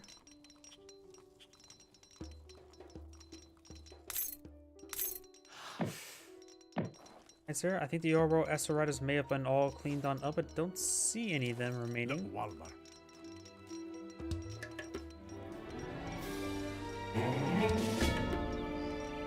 More housing being built. Now I got the Royal Fortification shipment. He spent a lot of influence in something. Not sure what you spent that influence on. Oh, these guys do find some falconets. And even these, yeah, he spent his influence on these field guns. The missing one, he had 2,500, and now he has down to 700. Suggests to me he got the 4 more falconets there. The last moment.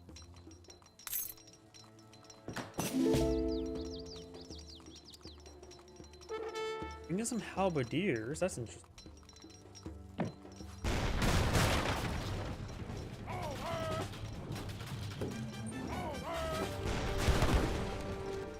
Dragoons find some of these villagers. Found some French villagers there. That will prevent him from getting proxy fortifications going. And now the French fighters bringing some Jaegers.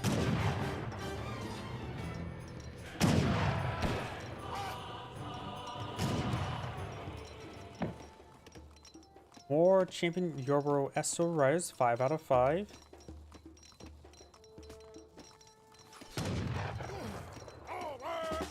French villagers going down. Right now he has 27 villagers, not great, versus opponents 34, and these are French villagers as well, which means they're better. Here's Yorbo Esser Riders. They will degrade over time, degrading pretty quickly. As they start degrading, their attack speed increases. Merci d'avoir payé ma rançon. They're also more or less a weird militia variant as well as degrade over time, and they also do some types of less damage versus villagers. Does take out the wagon. This castle's being built. We do have a watchtower here that may or may not be built.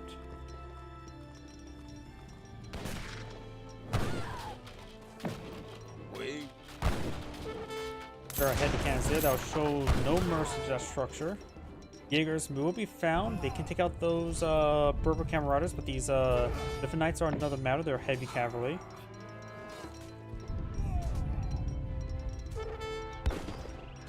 Got some Cuirassiers. Be good against the Lithian Knights, not good against the Berber Camarauders. The Lake, and it did pick out that one Jaeger. Got a number of falconers here among everything else.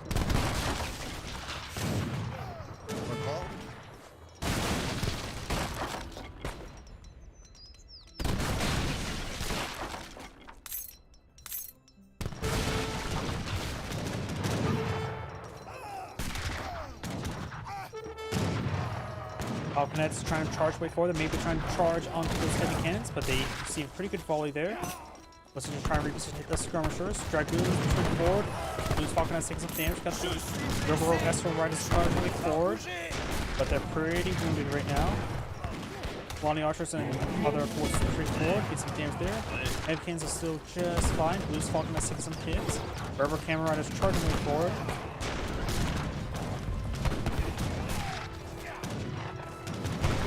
Dragoons all down, his falconets or heavy cannons go down. Looks like the Red's army will be cleaned up here. Blue's lost quite a bit as well.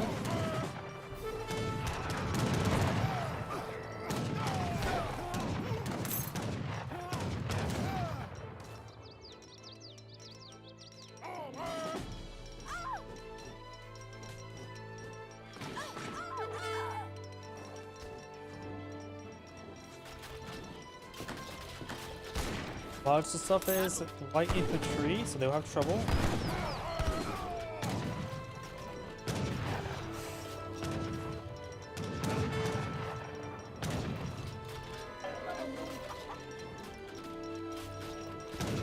Hausa player is now going for the cattle thing. Right now, he will get almost 3,000 influence from that. He also replaced all the cattle with basic cattle, so it'll be a quick exchange for some influence. The overall S Riders do take out those skirmishers, but they will be taken out by these dragoons. Explorer will go down here. Dragons take some splash damage there. Oh, Greek Revolution's been brought in. Get around a Sacred Band infantry, which they do have a forward effect. Nice little extra force there. They're not great, but they're free. Beggars can't be choosers.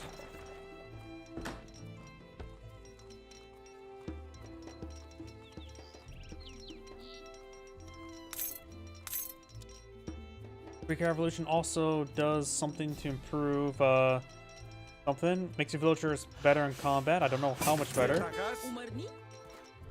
They're right now doing 21 damage. It's actually not too half bad. Definitely embraces the Second Amendment. Got some of these Voltigeurs, which are the French skirmisher Royal Guard variant, which I don't remember what's great about them. They have more health, right? I see he does not have counter infantry rifling. He may want to get that resource as he's fighting against a good number of heavy infantry.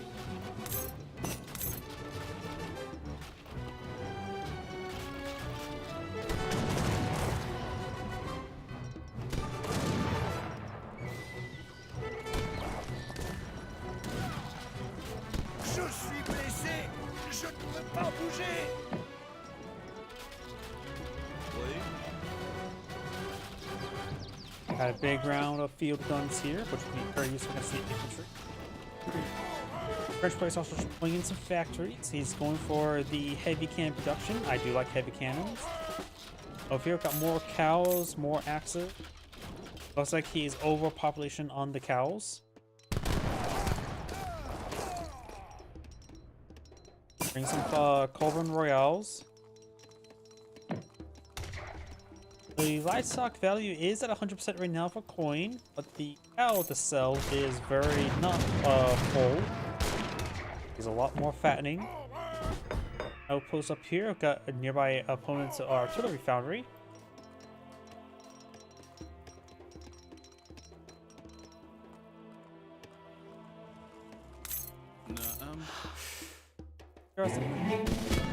Increase work rate of nearby buildings and speed of units. That's why he's keeping them in the drum mode.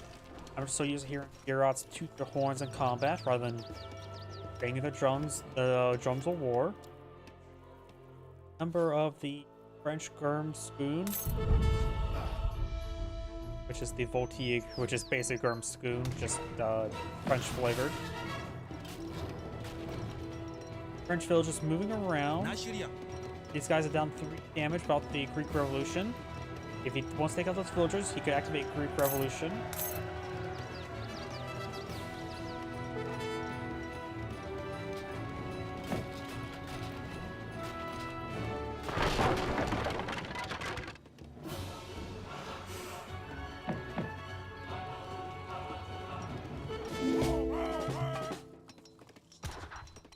I think this is a research that's after the this thing's been on idle research. It must be after the Sangha cattle and just getting stuck right there. French villager gets gunned down by the cannons. Got some more French villagers down over here. One right here. Got a large number of the guard Evazone. They have good health. Good multipliers right now. Base damage and range is a little bit low, but they're the healthier skirmisher variant. And I think their time free damage is actually normal for them as well. Got some Lifted Knights over here as well.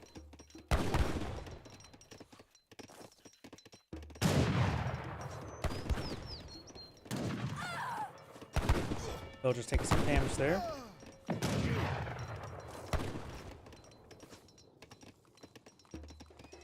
Got some heavy cannons.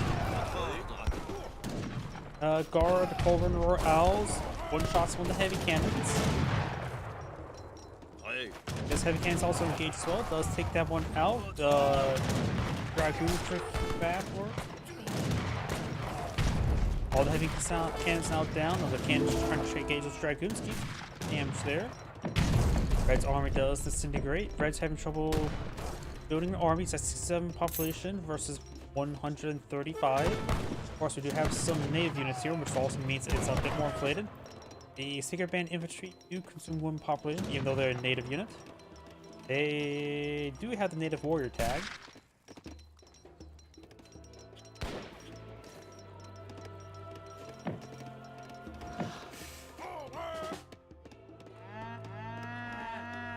Owls are getting nice and fattened. They become a bit more delicious every second.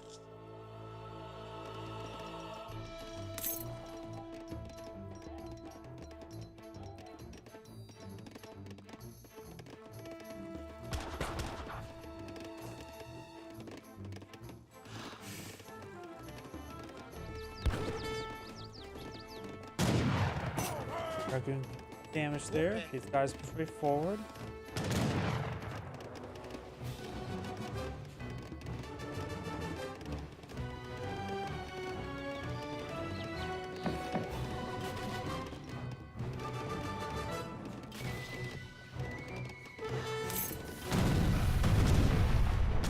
Nope, I thought I heard some demolition charges or something.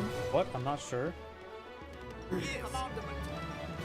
Got 3 heavy cannons here versus 3 Culverin Royales. Got good amount of field guns here as well. They offer 250 health, so they can withstand a heavy cannon shot. How's it getting really barrage like that? All the heavy cannons now down. These people lost there, lost to the Culverins, but they're no longer useful since all the heavy cannons now down. So they've done their job and they did it well. All the Falconettes are still alive, or field guns I should say. Everything else been pushed on down, but some of these skirmishers are still here. French players, of course, going for more heavy cannons. That's one approach here. Going for another military unit. Has a bit of wood. Ooh, look at that villager number. He has lost way too many villagers. That's why QS suggests a lamer are these units. They're a mix of everything. I'm not sure what he's complaining about. Either way, that's Angrade saying, thank you for watching, and on to the next play. I mean, he went for a whole bunch of units, like a large variety. You can't just deploy out Gurm Skoon and not your opponent counter out with a whole bunch of everything else.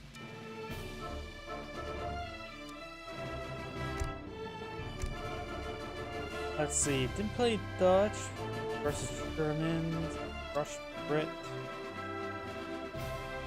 Don't quite a bit Germans. Now let's just do this one. Not sure how many more replays I can do today because my voice is starting to go out. This may be my last one.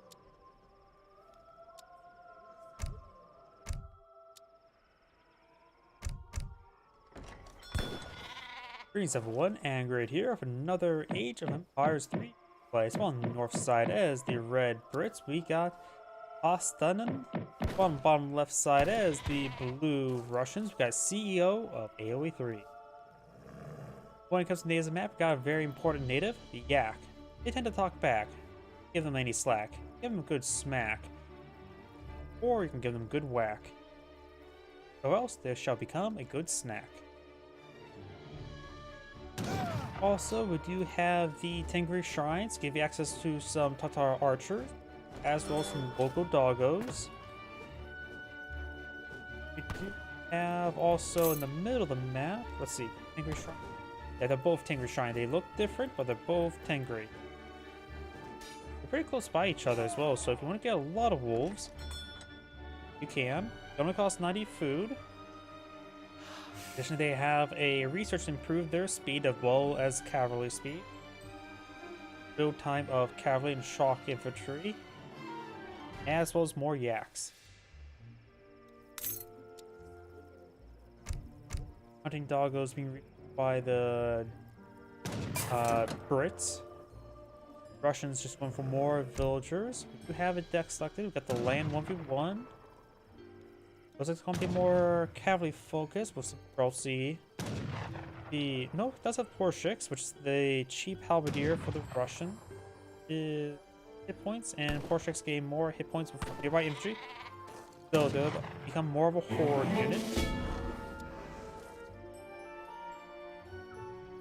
This improved Porschex damage as, let's see, increased melee damage of cavalry archer, Streltsy, and Porschex. Cavalry archers inflict area damage in melee. Interesting. Cavalry combat. So we've got Porschex, Streltsy, perhaps cavalry archer, or just generally Russian cavalry. He does also have the Team Kamchatka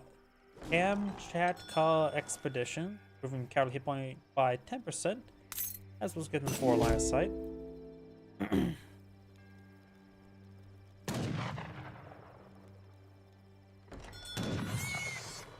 Monkeys go on down. Not the monkeys to steal their ginkgo leaves. Macaws.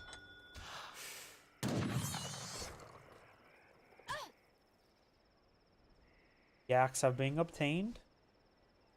Free cows are free cows. Get enough of them, you may want to build a livestock pen or a husbandry just to get them fattened up a bit more quickly. At the age up, going for the quartermaster, which gives them a pile of wood. British players aging up to the governor, which gave him 1 outpost and a bit of a coin. Was it 2 coin, 1 outpost wagon? Pretty good defense. Good item to go perhaps age up with as well. But the British has gone for more of a standard British deck, which could be fortress, could be aggressive age. Those a lot of combat cards, more than normal seems like. Gotten all the cavalry cards and all the guards, grenadier cards. And of course, mix on it, got yeoman.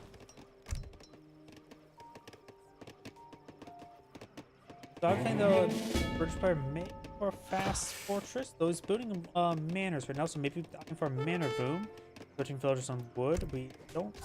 We also have exotic hardwoods as a card. So I'm not always eyeing. Yeah, I have no idea what's going to be eyeing in total. But right now, just look at Manor Boom. Russian players want some board block houses. If he scouts his opponent with the, well, Explorer, he will see all the villagers collecting up wood, which suggests him Manor Boom. Suggests to him to probably be a bit more aggressive of anything that forces reasonably well. Fruits. You can also bring in a shipment of Cossacks.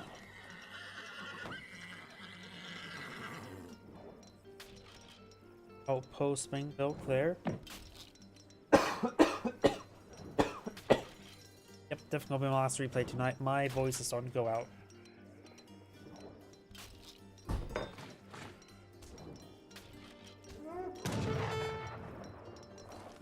Starting to eat the yaks.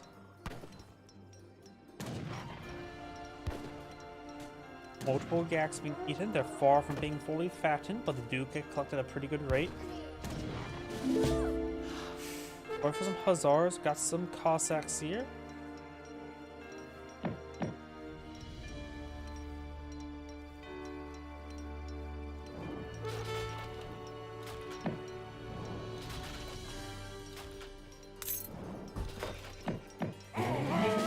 Round of hussars here. They could focus down the Streltsy. Cossacks, of course, are a cheap hussar variant. Streltsy engaging melee, being less, having higher DPS and less negative multipliers. Hussars, however, will still be very effective versus them. Come on. Yes. These guys also only have range resist as well, so it's good if he's engaging Streltsy melee. There's not a good unit to be in melee.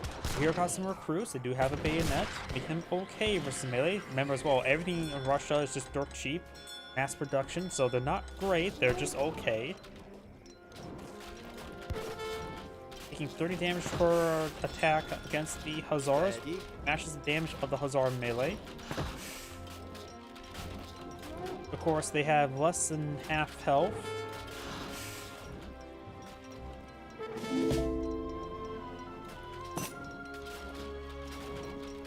More recruits being pulled on in.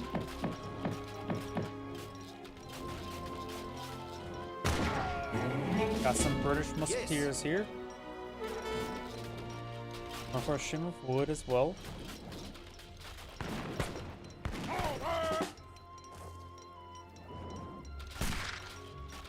Commandment ready.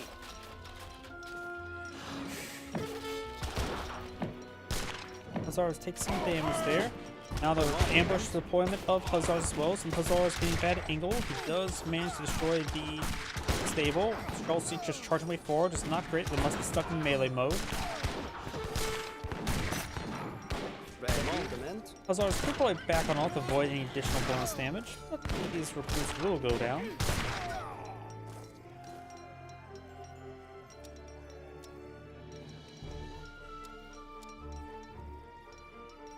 Got a shipment of 13 Streltsy with some 5 recruits forward on in. And a house here.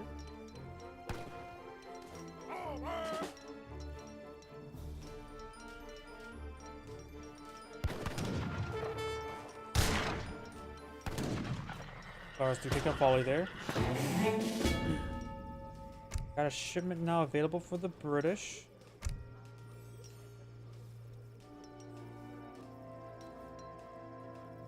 Also employing some longbowmen to engage these recruits.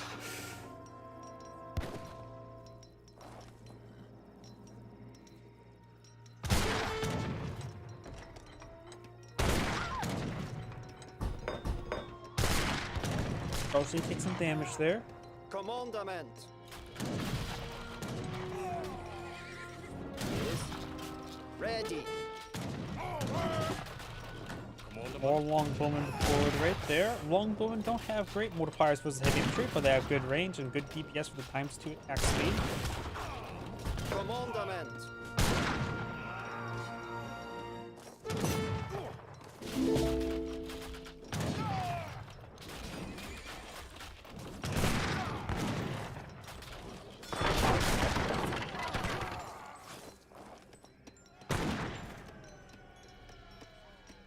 Fold back, got some damage there, but nothing to knock out Red. Red is in a decent position.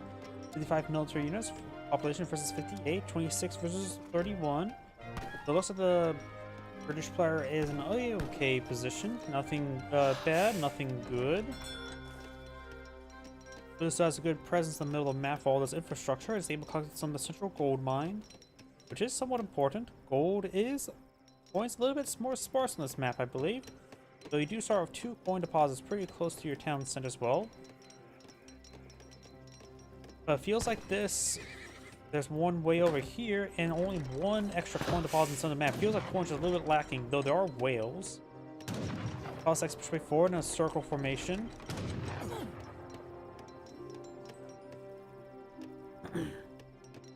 Ready. These guys are backing off the corner, which may not be great. For both wood and the large coin shipment. And of course the musketeer shipment. Maybe just go for the other coin or the soldier shipment. Actually, you go for the age up shipment.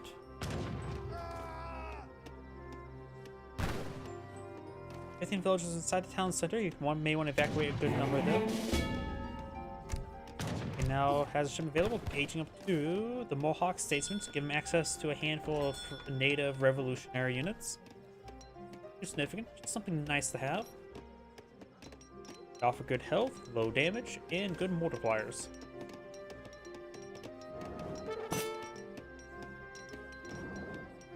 More musketeers on the build queue for the British. Has enough resources for more.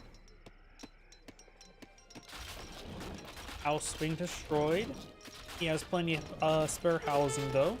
It's British. They tend to go a bit overboard in housing because saw research coin shipment here. Red's army seems a little bit small at the moment. We got 78 versus 58. Probably should go for the Falconet shipment. Though, honestly, Musketeer or Longbowman wouldn't be a half bad second choice as well, but probably Falconets. Excuse me.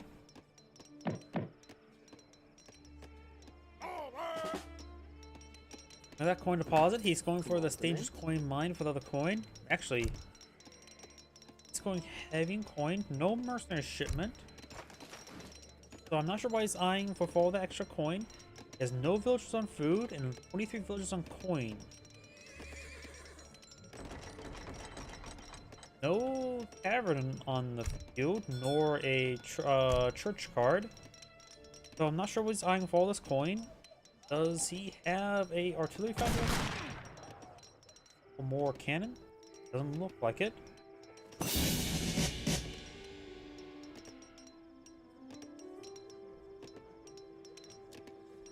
Bring in the Falconet shipment, very nice. Not a whole lot of food, or no food income at the moment.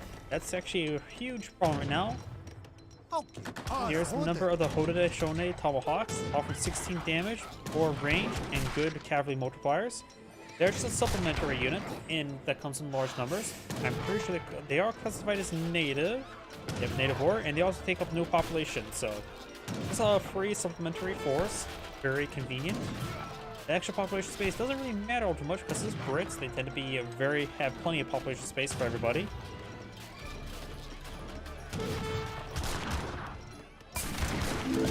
Oh, oh no. Cossacks are already on top of the Falconets. It's not good. Massive hit there. Massive hit there. They probably paid for themselves, but that was not a good deployment location. He had to rally them there. There's no flags there that he may even force that direction. I'm not sure.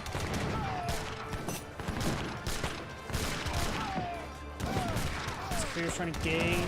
The Cossacks going down. Got a round of Hussars. Going for a shilling of Hussars, so should be useful. Russian players going for Streltsy and Cossacks. Up the villager production. 38 versus 34, so the Russian player has more villagers at the moment. But this army is completely surrounded. Or Streltsy disintegrate pretty quickly. Now with the Ven Hussars, so Red has held. Lost the Falconets pretty badly there, but now he has a good number of Hussars for a counterattack. Commandement. Yes. Intent. Counterattack.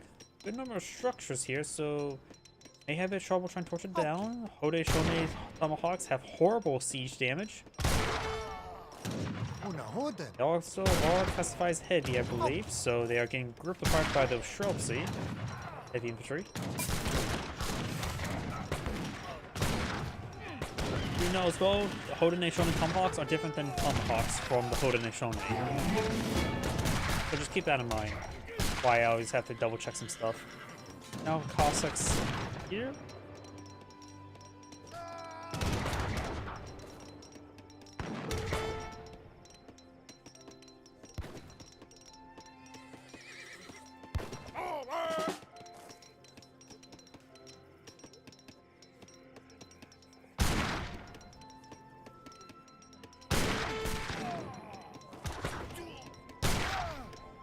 Couple villagers do go down there. 34 villagers versus 38. He's resuming villager production. Has a fencing school, so now you can deploy out infantry units quicker.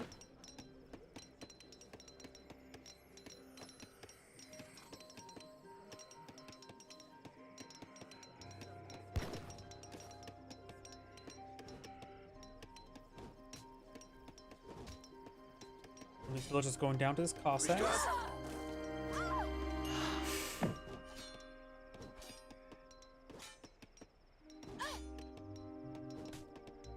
Be a bit of a loss for the British player, losing all the villagers.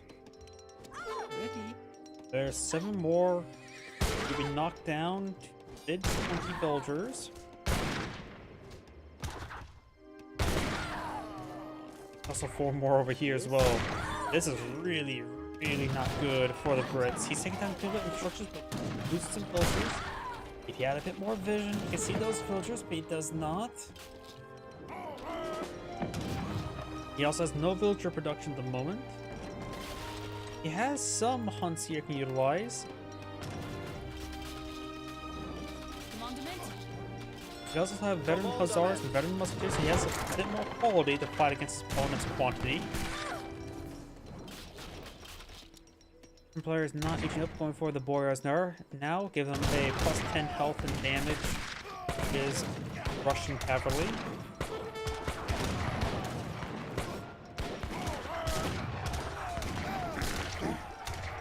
More shells are blown in, and defense in school allow the Russian player to quickly reinforce. Won't be a problem. Cossacks will be cleaned on up, but they're still gonna team there. At this point in time, Red may need some grenadiers. I just have a feeling that grenadier is the way to go.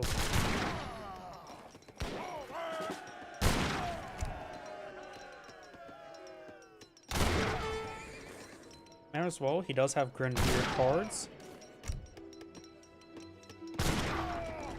Got artillery foundry built. He's plugging for falconets.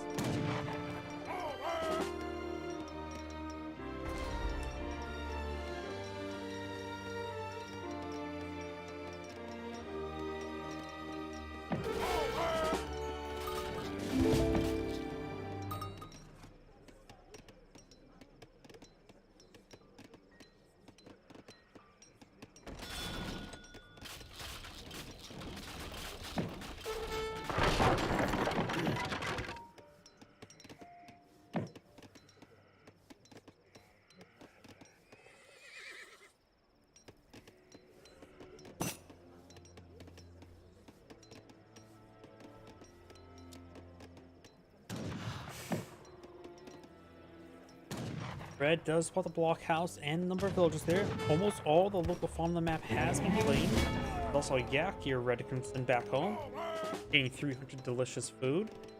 Now I've got the advanced arsenal research for the Russian.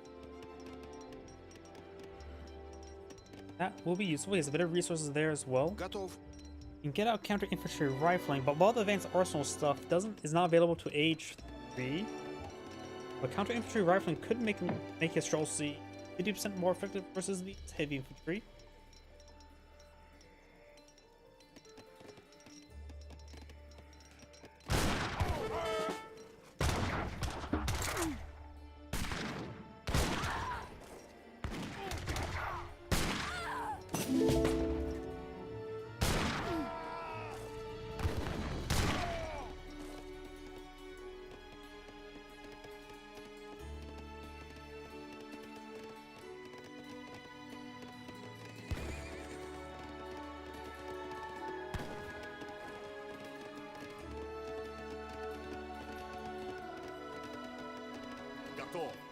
Got a number of pikemen here. They offer good torches, but overall not a really good choice. Crossbowmen, as much as I don't like crossbowmen, would have been a better option than pikemen. Возвращается сила.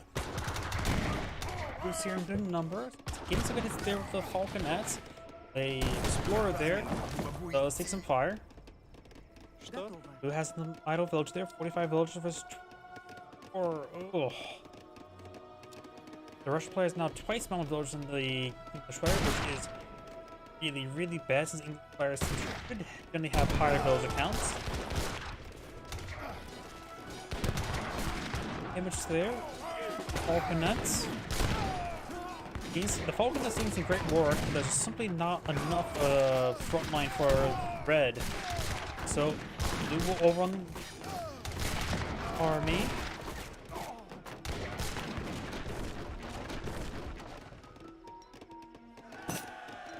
And Red casting GG.